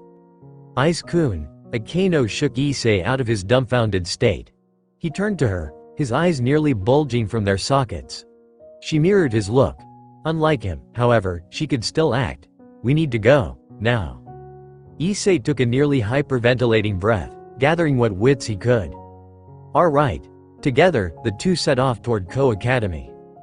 Devil Ninja. The Battle of Ko Academy had started. Despite the fallen angels' surprise attack, the defenders were quick to rally. Pairing up, the groups moved to their designated choke points and prepared themselves. They may have been caught with their pants down, but that didn't mean they would allow themselves to be defeated here. Devil Ninja. They flew in on wings of black. Like a horde of vengeful demons they invaded the academy. Walls were blown to bits. What remained of the roof collapsed, perforated by dozens of light spears as the fallen angels entered the academy building. It was only a token force that entered the academy itself, a group sent to scout for survivors, but that meant little when those involved didn't care about what happened to the structure. One of these many groups wandered down a hallway on the second floor. While much of the third floor had been destroyed, the second remained mostly intact. They searched the halls, peered into rooms, all in an effort to locate their enemies. And they found one. He stood alone. His stance was polite, almost as if he was not about to confront several fallen angels belonging to the group who'd just destroyed much of his school. "Hello." He bowed politely. "I apologize in advance if this seems rude, but I'm going to have to ask you to leave." The fallen angels looked at each other, their incredulous gazes mirroring each of their brethren. Was this guy serious? Did he really think they would leave because he'd asked them to? Preposterous. They charged at the lone figure, who sighed, as if saddened by this situation devolving into one that needed to be solved with violence. "Oh well. Can't say I didn't try." Two blades appeared in his hands. One was jagged, worn, its bladed edge serrated and vicious. The other presented an unusual contrast. It was double-edged. Red symbols of power traced the inside. Arcane words of a long-dead language meandered across the polished surface. The dark steel appeared to be that of a demon sword, and it certainly gave off the feel of demonic energy. However, the demonic energy was strange, diluted, mixed. Holy energy was present as well, and its radiant light caused the fallen angels to hesitate, if only for a second. A second was all he needed. In a burst of speed, Kiba disappeared. His form blurred before the fallen angels, a mere streak that they had no hope of keeping up with. And then he was in their midst, his blades flashing out, biting into flesh. The fallen screamed as they were sliced apart by the two blades, more different than night and day. One fallen angel survived. He was lucky enough to have had someone between him and Kiba during the blonde boy's initial assault. That meant little, however, as now there was no one left but him. He tried to flee. He didn't get very far before something sharp went straight through his chest, causing him to stumble. Looking down, the last thing he saw was the tip of a naginata jutting from his chest. Devil Ninja, Kiba glanced around at the group of dead fallen angels, and then shifted his gaze to Tsubaki as she pulled her naginata from the corpse she had stabbed. "Thanks for the assist, Senpai." Kiba gave her a roguish smile, which caused Tsubaki to blush ever so slightly. "Of course, Kiba-san. It is always a pleasure to be of help." She turned serious a second later. "It looks like the battle has begun." Indeed, Kiba followed suit, his expression becoming grave. "Come on, we need to follow the plan set by Rias and Sona. The others should already be gathering in preparation for the initial assault." Tsubaki nodded and twirled her naginata about with expert hands. The two soon took off, intent on defending their school. If these fallen angels wanted a war, then they would give them a war. Devil Ninja, Issei gritted his teeth and glared at the figure impeding their progress. Out of all the people he'd expected to see again, she was the one he wanted to see the least. "Rainier," he snarled, his boosted gear clenched into a right fist, metallic fingers clacking. "Hello, Issei-kun." Rainire's smile was just as he remembered it during their battle. Vicious. Hateful. Arrogant. He hated that smile that looked down on him. "I hope you're pleased to see me," she purred. "You don't know how long I've been waiting to see you again." "What are you doing here, Rainier?" It took everything he had not to rush this bitch and punch her in the face. "Are you here to cause more pain? I swear, if you even think of trying to hurt Asia again, I am not here for that simpering little girl," the beautiful yet ugly fallen angel scoffed. "I do not care about her. No, I am here for you." She pointed at him, "The one who defeated me. I am here to exact my vengeance on you for the humiliation I suffered after being beaten by your hands." Issei's mouth bled as he gnashed his teeth together. He remembered the last time they'd seen each other. He had let her go after listening to Naruto's talk of hatred and revenge. He had let her go, hoping that doing so would prevent that hatred from spreading. Yet here she was, back for revenge. It made him sick. "Akeno," Issei's muttered voice was harsh even to his own ears. "Would you mind going on ahead? I'll be back as soon as I finish things here." Era, Akeno held a hand to her lips, hiding her smile. "Are you sure you want me to leave? The last time you and she fought, she almost won, you know." Issei clenched and unclenched the boosted gear. "I know, but I've grown a lot since then." He glanced up at Akeno and presented her with a smile. "Trust me." Very well then, Akano patted her skirt, as if dusting them off. I'll go on ahead and find Bucko. I'm sure she could use some help. Black pinions extended from Akino's back and she launched herself into the air, disappearing in the direction of Ko Academy. Rainier watched her go while Issei glared at the woman standing before him. That wasn't a very smart thing to do. Rainier turned back to him and smiled. Sending off the only person who can provide you with backup. I won't need her help to beat you. Rainier sneered. So confident, are we? Of course I am. Issei's vicious grin caused Rainier to actually take a step back. I've got an evil bastard for a sensei who's been helping me get stronger.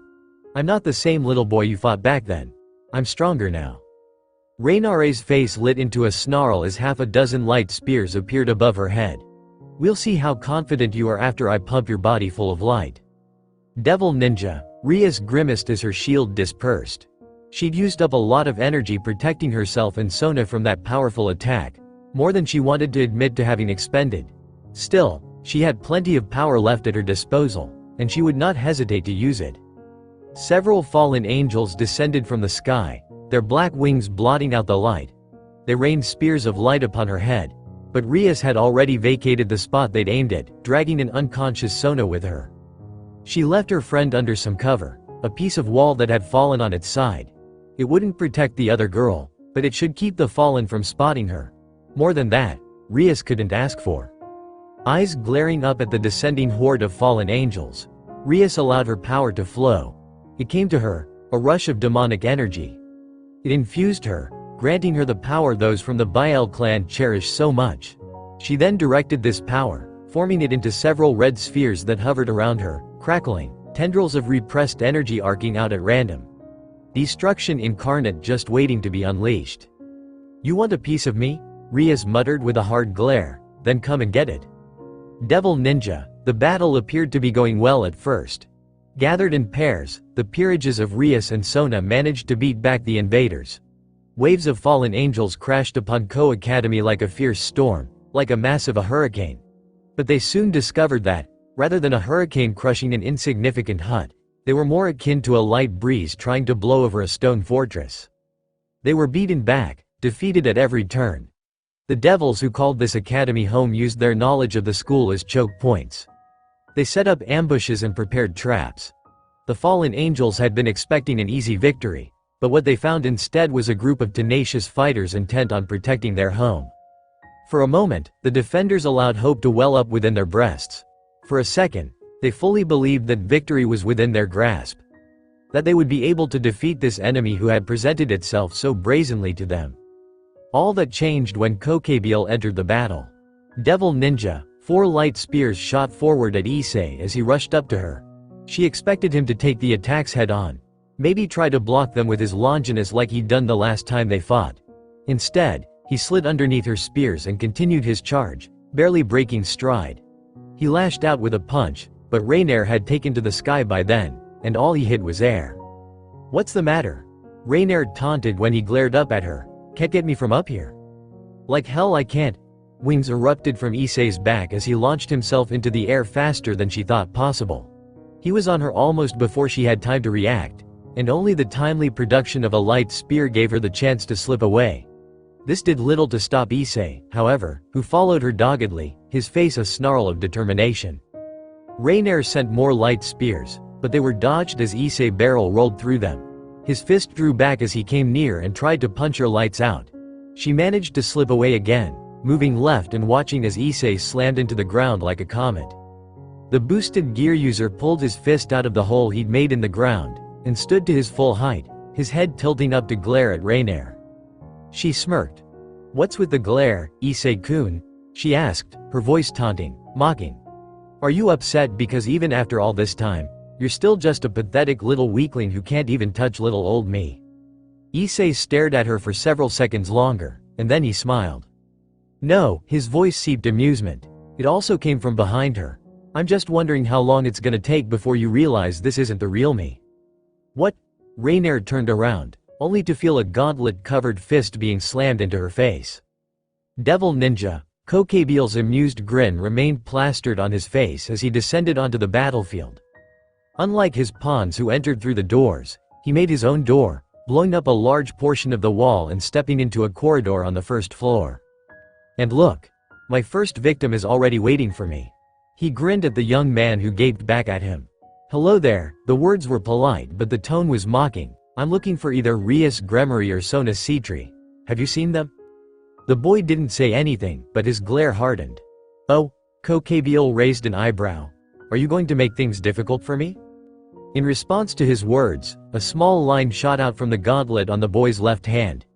It wrapped around him, and he looked down curiously as he felt the thing trying to drain him of his energy. How cute.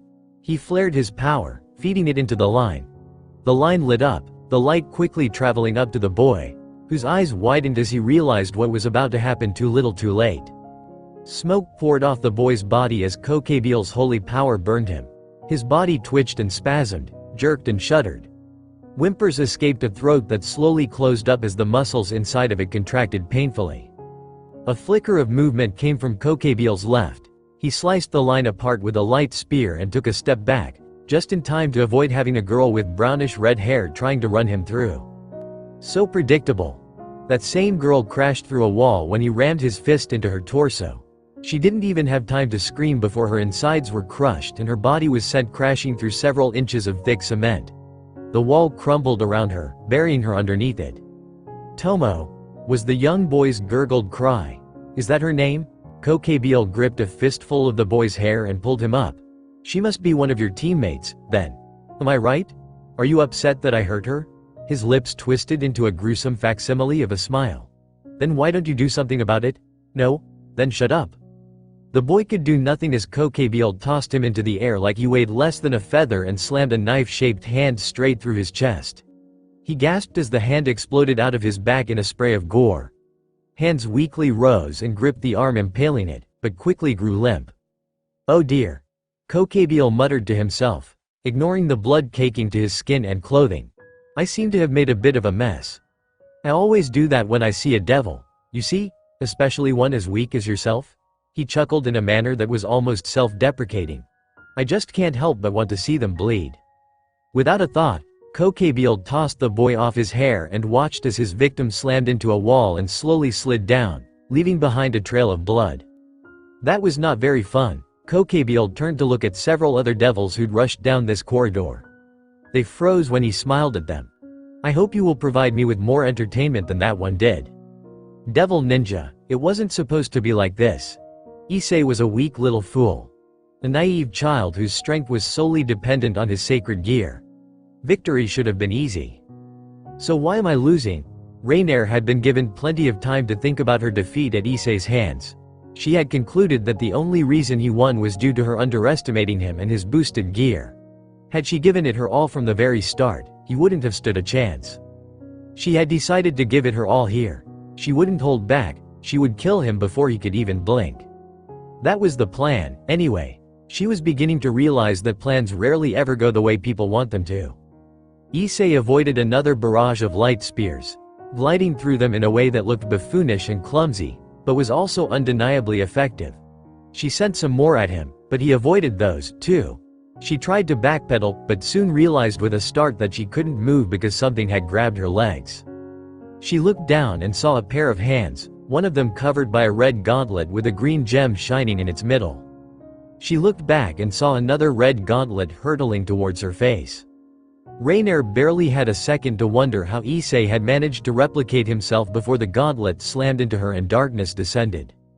Devil Ninja, there. Issei clapped his hands together, a satisfied smile on his face as he looked down at the unconscious Rainier. I told that bitch I'd kick her ass. Indeed you did, though it wasn't much of a victory. What are you talking about? This was a total victory. I creamed her. Rainier was never that strong to begin with. You were just so weak that she seemed strong in comparison. Ah, whatever, Issei grumbled. You're just being a bully. Anyway, I should catch up with Akano. Are you just going to leave the fallen angel like this?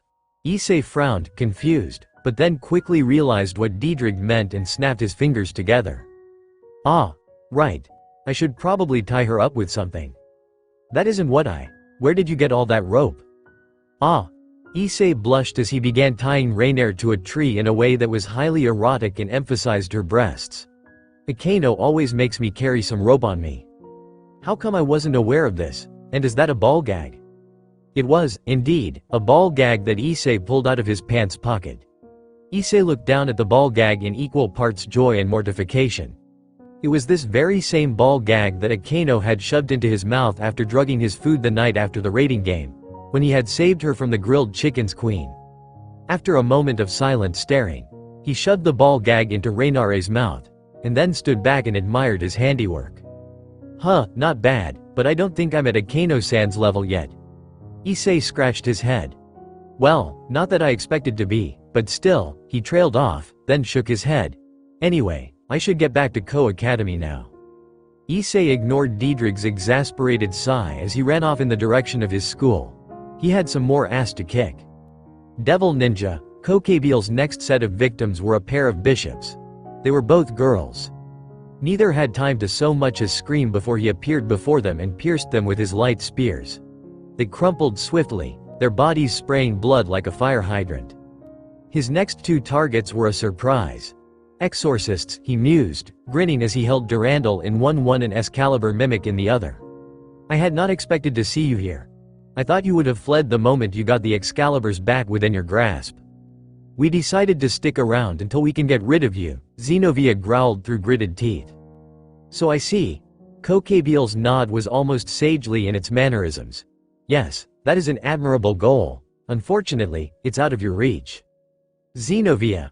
Irina shouted, horrified as a light spear exploded through Xenovia's chest and out her back. The blue-haired exorcist released her grip on Durandal, which clattered uselessly to the floor, and was then tossed away like a rag doll, her body plowing through the already weakened structure of the academy. Was that your friend? Kokebiel asked the tearful Irina, his now free hand going to her throat. My apologies. I had not realized you two were so close. But then, perhaps I should have. You two did attack me together, after all. His eyes brightened as he looked at the girl whose hands now gripped his forearm. Her face was turning blue. I know, why don't I let you join her? Why, you're a monster. Irina gasped out. A monster? Kokebiel slowly nodded.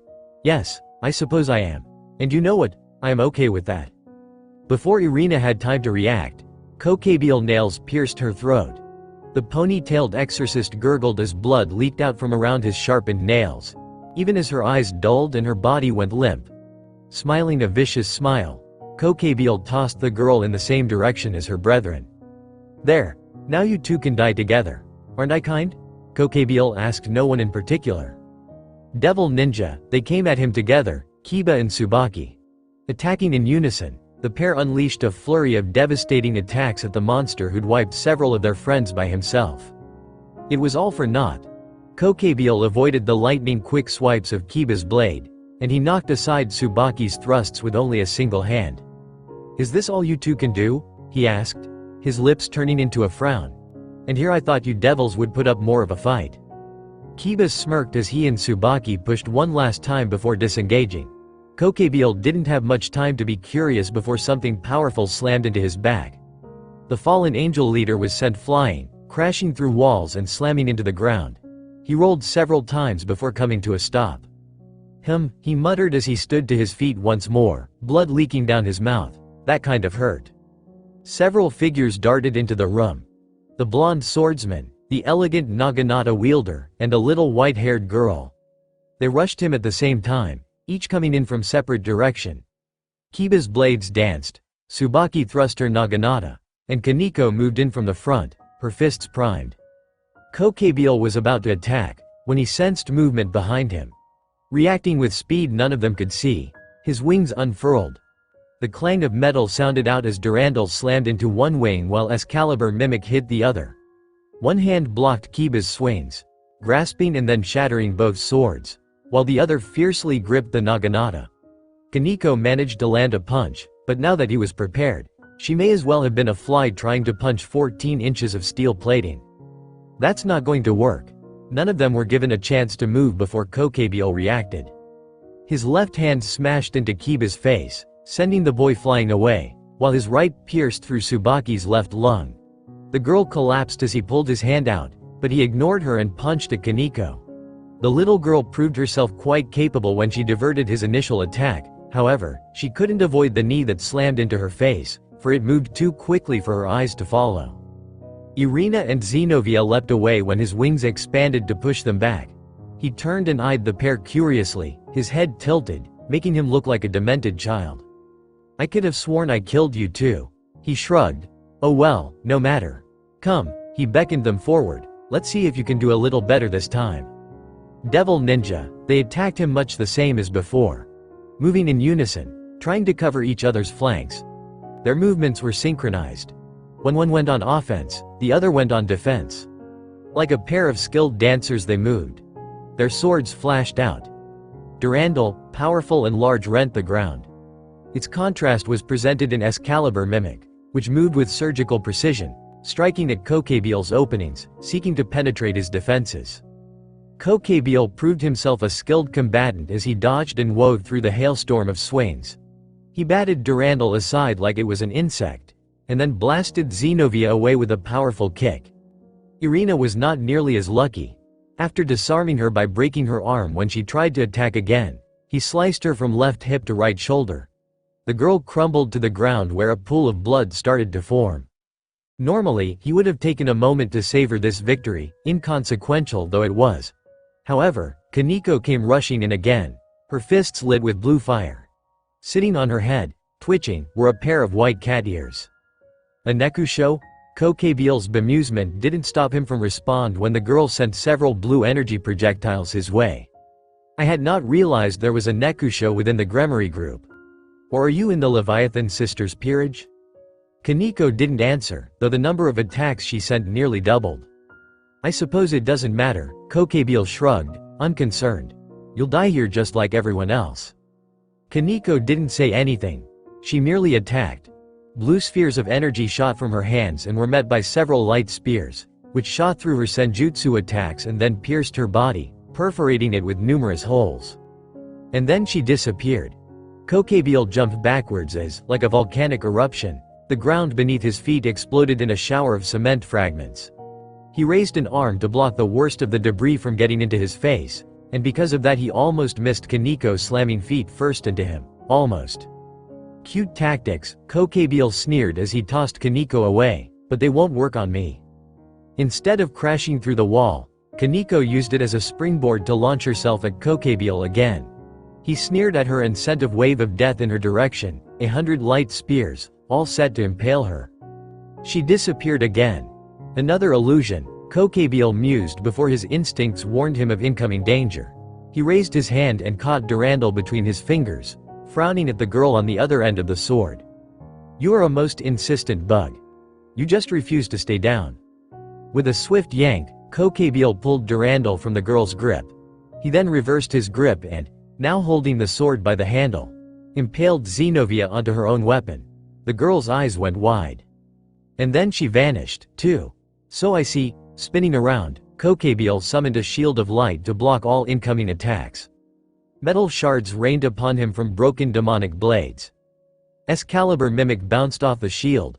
Durandal let out a loud screech as it scraped along the crackling white barrier, while a Naginata tried to unsuccessfully pierce his protection. Kokebiel frowned from the other side of the barrier as he saw all of the people he had killed up again. None of the wounds he'd inflicted were present. Skin had been reknit. Bones repaired. The only sign of damage were the myriad of holes in their clothing. "This is becoming vexing," Kokebiel grumbled under his breath. "How did you He smiled suddenly. Then he chuckled. "Of course, how could I forget about that most annoying sacred gear, Twilight Healing? It was the one I sent that foolish child, Rainier, to retrieve." The warriors present tensed. Kokebiel's smile widened. Come out, wherever you are," his mocking voice sung. "I promise I won't hurt you." "Wait. That's a lie. I will hurt you. I'll hurt you a lot." The four fighters charged at him, no doubt hoping to keep him from finding their healer. He smiled. "All too easy. Devil Ninja." Tsubaki was the first to go. Her attacks were simply too predictable. She tried impaling him through the chest, and instead he ended up impaling her. After throwing her once again lifeless body away, He dealt with the two holy sword users by burying them under several tons of rubble. Kiba and Kaneko attacked together. Kokebiel had to admit, they were a good team. The girl and her senjutsu made a formidable foe, and her illusions had confounded him more than once. But it didn't matter in the end. He eventually struck them both down, Kiba with a light spear through the back, and Kaneko by literally crushing her under the weight of the second floor, and then obliterating the spot she'd been standing on for good measure. After that, he tried to find the one with twilight healing, the nun. He frowned as he stretched out with his senses and felt nothing. Deciding not to bother with subtlety, he obliterated the entire room, and the room above him. It was then that he found Asia, the little nun who should have died months ago. She was being carried away by a girl with flame-like wings. Now that just won't do. A wave of his hand and several hundred light spears suddenly surrounded the pair on all sides. Another wave and those same light spears slammed into them. The Phoenix girl tried protecting Asia from the attacks, but they overwhelmed the shield she tried casting. He watched, satisfied as the two fell to the ground. Asia. A figure zoomed in and tried to catch the pair, but Kokebiel was having none of that and sent several light spears at the boy who bore the boosted gear. Much to his disappointed, he didn't hit Issei, who dodged his attacks. Even more unfortunate was that 3 more figures flew in. He recognized one of them. I see the sister of Sirzax has finally shown her wretched face. Kokebiel grinned as Rias Gremory glared at him. As she and the other two descended, he noticed the blood leaking from between gashes in her clothing. And I see you've been having quite the trouble with my pawns. Tisk, tisk, Gremory-san. You should have known they were merely a diversion. But then again, I guess I shouldn't have expected anything less. You're not Sirzax, after all. Rias did not say anything at first. She landed on the ground, holding both Ravel and Asia. Asia. Issei rushed over to Rias' side and looked at the burnt, scarred face of Asia Argento. Tears leaked from his eyes and his hands clenched into fists. He gritted his teeth as sadness turned to rage. You, Issei glared at Kokebiel. You hurt Asia? So I did, Kokebiel replied, amused. What are you going to do about it? Bash your face in. That's what. Rias' eyes widened. Eyes? No, wait. Asia is, but it was too late. You're going to bash my face in? Kokebiel grinned. Very well, you're welcome to try. Gladly. Boost. Boost. Boost. Boost. Boost. Boost. Boost. Boost. Boost. Boost. Boost. Boost. Boost. Boost. Boost. Boost. Boost. Boost. Boost. Issei's boosted gear glowed with ethereal fire as the boy's power skyrocketed. His eyes burned viciously as he tried rushed at Kokebiel with murderous intent. Kokebiel watched in interest as more gems appeared along the gauntlet's length, as sharp ridges formed what appeared to be metallic dragon spikes. His interest increased when something shot from the gauntlet's knuckles. The 2-foot-long sword was thrust at Kokebiel, who dodged to the side, only for the segments to split, a thin string of metal connecting them. The sword then curved and sliced into Kokebiel's cheek, drawing blood. Kokebiel glowered at the boy, and then put him down by impaling him with nearly a dozen light spears. Eyes. The boy stumbled for a moment, his face twisting into confusion. He looked at Kokebiel and then down at himself. Oh, he breathed out as he fell to his knees. His eyes glazed over and his body tilted before falling down. He did not get back up. Did you really think a frontal assault was a good idea, foolish boy? Kokebiel shook his head. And here I thought you would provide me with more entertainment. Oh well. Eyes. Kokebiel smiled when and raised his hand to block the vicious bolt of lightning that was hurled at him. He looked over at the devil glaring him down.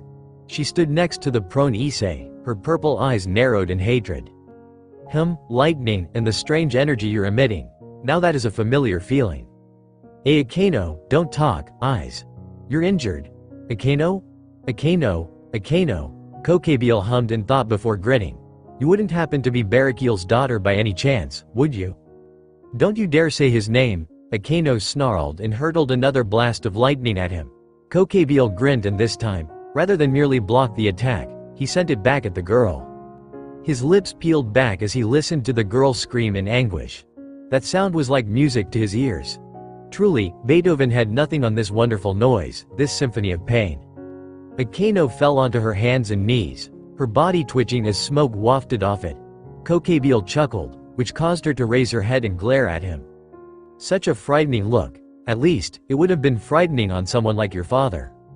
That man, Akeno growled as blessed lightning coursed through her body, is not my father. No, my mistake, then. A spear appeared above him, which he then sent at the devil kneeling on the ground. Dark red matter slammed into his light spear. He hadn't put much power into it, but he was impressed to see it get destroyed so easily. His eyes turned to Rias, who glared at him, her shoulders heaving. "Do not touch my servants," she growled. "I will not allow you to harm them." Poor Rias, Kokabeel looked at her in mock sympathy. "Don't you know? Look around you. I already have harmed your peerage." Rias flinched. "All of them are lying here, practically dead. And why? Because you have failed to protect them. Failed to keep them safe." That's because you're a failure of a king," Kokabeel interrupted, causing Rias to grit her teeth. "Is it not the job of a king to protect those who serve under them? You should have been here, fighting with them. Instead, you allowed yourself to get drawn into a battle against lesser forces, allowing me to pick off your pieces one by one. Even now, you're not attacking me. Your peerage are hurt, probably dead, and yet you haven't even tried to seek vengeance." His taunting smile caused Rias to reel. "That doesn't sound very kingly, does it?" Blood trailed down Rias' lip as she bit it hard. "Have I offended you?" Kokabeel asked, chuckling to himself. "If so, then why don't you come over here and make me eat my words?" "Akeno," Rias muttered, causing her queen to look up at her. "Please take eyes somewhere safe." "Safe?" Kokabeel heard her and crowed. "There is nowhere safe for you and your peerage. Have you not looked around? You are surrounded. Outnumbered 100 to 1. There is no escape for any of you." Devil Ninja, Rias ignored Kokabeel and looked at her queen. "Please, go now." Akeno frowned. "I do not know if that's a good idea." "Are you going to leave Ice to die?" Akeno was silent. "Go." Rias smiled and made a shooing gesture. "I will be fine. I'm not alone. I will stay here. Now, follow Sona and leave this to me." Akeno dithered for a moment, but eventually nodded and grabbed Issei. Akeno, quiet," Akeno murmured. "I thought I told you not to speak." As Akeno ran from the battlefield, several fallen angels tried chasing after her. They were deterred when a number of senjutsu bullets shot out of the ground. Several of the fallen dodged, but a few didn't. Those who didn't regretted it as their bodies were obliterated, bursting like overripe fruit. The ground near Rias shifted. A tiny hand shot out from the earth. The tiny hand was joined by another just as tiny hand. Then a head emerged. Triangular cat ears twitched as Kaneko pulled herself from the ground. She was dirty, filthy, and not just from plain dirt. Blood caked to her body like a second layer of skin. The upper left part of her shirt, from the shoulder to her stomach, was torn, and through that tear, an incredibly nasty cut gushed vast quantities of blood. "Are you okay, Kaneko?" The white-haired girl grimaced, but nodded her head. "Are you sure?" "I can still fight," Kaneko determined, her eyes shifting as she looked around the battlefield. "What happened to Revel?" Rias grimaced. "I see. She's alive," Rias said in a hopeful tone. "Sona and Akeno have taken her and Issei to our fallback point. Our job right now is to keep Kokabeel and the other fallen angels distracted long enough for Sona and her pawns to get everyone else to safety." Kaneko surveyed the many fallen angels that still hovered above them. "That's a pretty tall order." "I know," Rias smiled grimly. "However, Sona should be sending the servants she left in reserve to help us in a bit." While they had not expected such an overwhelming show of force, Rias and Sona had been well aware in the difference of power between them and Kokabeel. They knew that a battle against him could end in defeat, and that their job wasn't to beat Kokabeel, but give Rias' brother enough time to marshal his troops and come to aid them. To this end, they had put several of Sona's peerage members on reserve, to help bolster their ranks should the first line of defense fall. "How long do we need to keep Kokabeel occupied?" Kaneko asked. Rias bit her lip. "I don't know, for as long as we need to, I guess." Kaneko looked like she wanted to reprimand her king, but she didn't. Her resigned sigh seemed to be an exhale that released all the pent-up tension inside of her body. She ignored the small wince as her wounds tightened painfully and did her best to limber up. "I guess that means we'll need to be cunning. Right?" Rias took some comfort in Kaneko's unflappable personality. She never displayed her emotions often, a result of her sister's abominable betrayal. but Rias knew that her rook must have been afraid just like her. So, I guess that leaves us with Formation White Petals. Kaneko nodded. Formation White Petals, Devil Ninja. Formation White Petals was one of several designated battle formations that Rias had created during their many group practice sessions.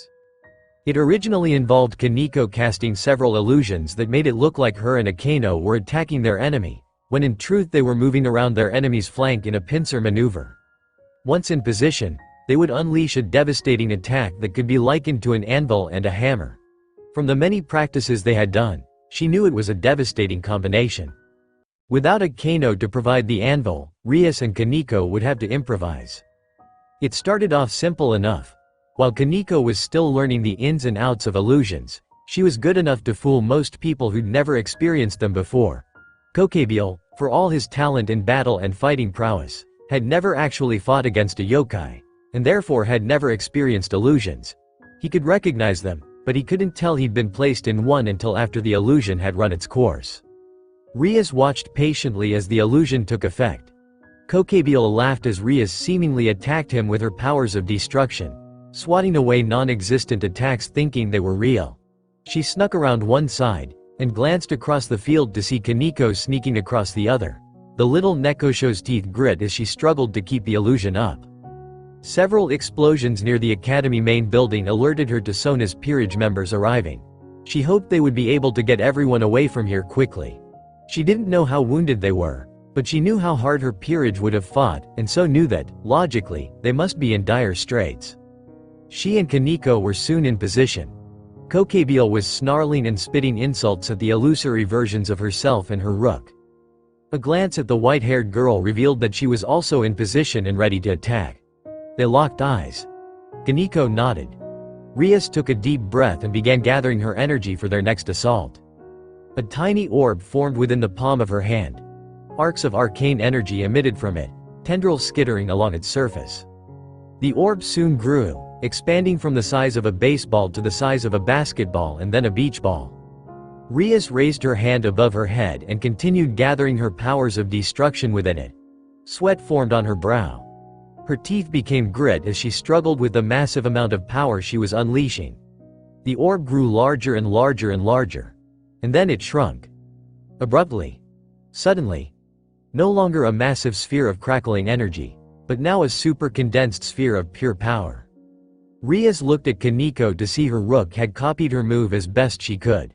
The blue senjutsu sphere was about the size of a basketball, and it roared like a raging forest fire. They waited for exactly 2 seconds, and then simultaneously tossed their attacks at Kokebiel. The attacks hit the fallen angel full on. The resulting explosion was so powerful that the displaced air resulting from the explosion shattered the sound barrier. Rias needed to cover her ears to protect them. Even then, she still felt blood pouring from them. After the rush of displaced wind came the wave of energy.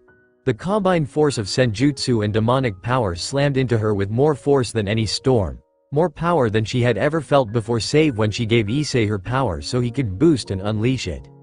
Rias was almost blown off her feet. It was only due to her entrenching herself that she managed to keep from being tossed away like a leaf in a hurricane. Kaneko was faring better, surprisingly. The girl had hunkered down, using her rook-granted strength to keep herself anchored to the ground. Tiny hands and feet fiercely gripped the earth, digging into the soil with a grip of steel. From where she crouched, Rias could see the yellow eyes of Kaneko burning brightly as they looked at the flame, and for just a moment, an image of Naruto overlapped her. He is going to be so proud when he gets back. The wave of energy dispersed, but in doing so it left a vacuum. All of that air, all of that energy, everything released in a single burst that traveled at speeds beyond mortal comprehension, left a void within the blast area. And voids needed to be filled, for the earth always sought to equalize itself. Rias struggled to retain her grip on the ground when the air currents reversed course. Instead of trying to shove her away from where the explosion took place, it tried sucking her in. And it did a pretty good job. However, she was nothing if not tenacious, and so she dug her fingers deeper into the soil. Even as her fingers bled, as her nails felt like they were being pulled off, she kept a tight hold on the ground. And then it was over. Rias took in several deep breaths. She hadn't realized it at first, But with all that air blowing past her at supersonic speeds, she hadn't been able to take in a breath. She chanced a glance at Kaneko, to see the girl edging her way to the now large crater their battleground hosted. Rias had to admit, it was a massive thing, at least 20 meters in diameter if not bigger. While she hadn't known what to expect from their combined attacks, it most certainly wasn't that. It's over now. Surely, Kokebiel couldn't have survived something like that. She dared to hope that the battle was over. Dared to dream that they had won. Those hopes were dashed when, without warning, a single spear of light, minuscule compared to some of the other ones, speared Kaneko through the chest. The rook's eyes went wide as she gazed down at the spear. She then looked up, into the horrified Rias' eyes, right before collapsing in an inglorious heap. And here I thought she would have been able to survive that, a sardonic voice said as a completely unscathed Kokebiel ascended into the sky. And no, Rias whispered, her eyes still staring at the now still figure, Kaneko. I don't know why you would bother adding such trash to your peerage, Kokebiel said, his manner uncaring and dismissive. But then again, you devils are a desperate bunch. I guess that's why you have to turn humans into devils. Your desperation drives you to bolster your numbers with garbage like that little Nekusho over there. In that moment, something inside of Rias snapped. Every good emotions, every positive thought, all of it fled. And in its place, only hatred remained. With a shrill banshee-like wail, Rias unleashed all of her power, dredging up every last bit of demonic energy and launching assault after assault on her foe. It all proved futile, though. Kokebiel merely laughed as he swatted her attacks away like bugs, sending them sailing through the air, uncaring if they decimated his own forces. Rias soon ran out of energy, and with her energy spent, despair soon followed. She fell back onto her knees and began to weep. That's right, Kokebiel whispered, his eyes closing as he savored Rias' crumbling resolve like a sommelier savoring a vintage red. Despair. Weep and cry and know that you are weak. Know that your peerage was killed because of your weakness. Know, in your last moments, that your weakness has caused the beginning of the end for your species. As Kokebiel closed in on her, Rias did exactly as he said. She despaired. She railed against her weakness. She cried at how her peerage had been killed because of her. If only she'd been stronger. If only she'd been smarter. If only she'd been a better Kane. If only Naruto were here. She suddenly felt very angry at Naruto for choosing to leave when they needed him here. When she needed him here. Kokebiel landed on the ground several meters from her. She didn't pay attention as he walked towards her. His feet thudding dully on the hard earth were but a fading echo in her ears. Look at you, Kokebiel continued to taunt, so pathetic. Where is that vaunted confidence you devils are supposed to possess? For someone who is supposed to be the sister of a Mao, you are awfully weak. Despite not having much strength left in her, Rias still had enough of it to toss him a glare. Kokebiel chuckled. Defiant to the last, he raised his hand. Only to stop when a loud, shrill whistling sound emitted from above them. He and Rias looked up to see what appeared to be a comet falling toward them. It streaked through the atmosphere. A bright phosphorus light of a most brilliant orange. Closer and closer it came. Rias' eyes widened as descended right into the formation of fallen angels above them, incinerating them.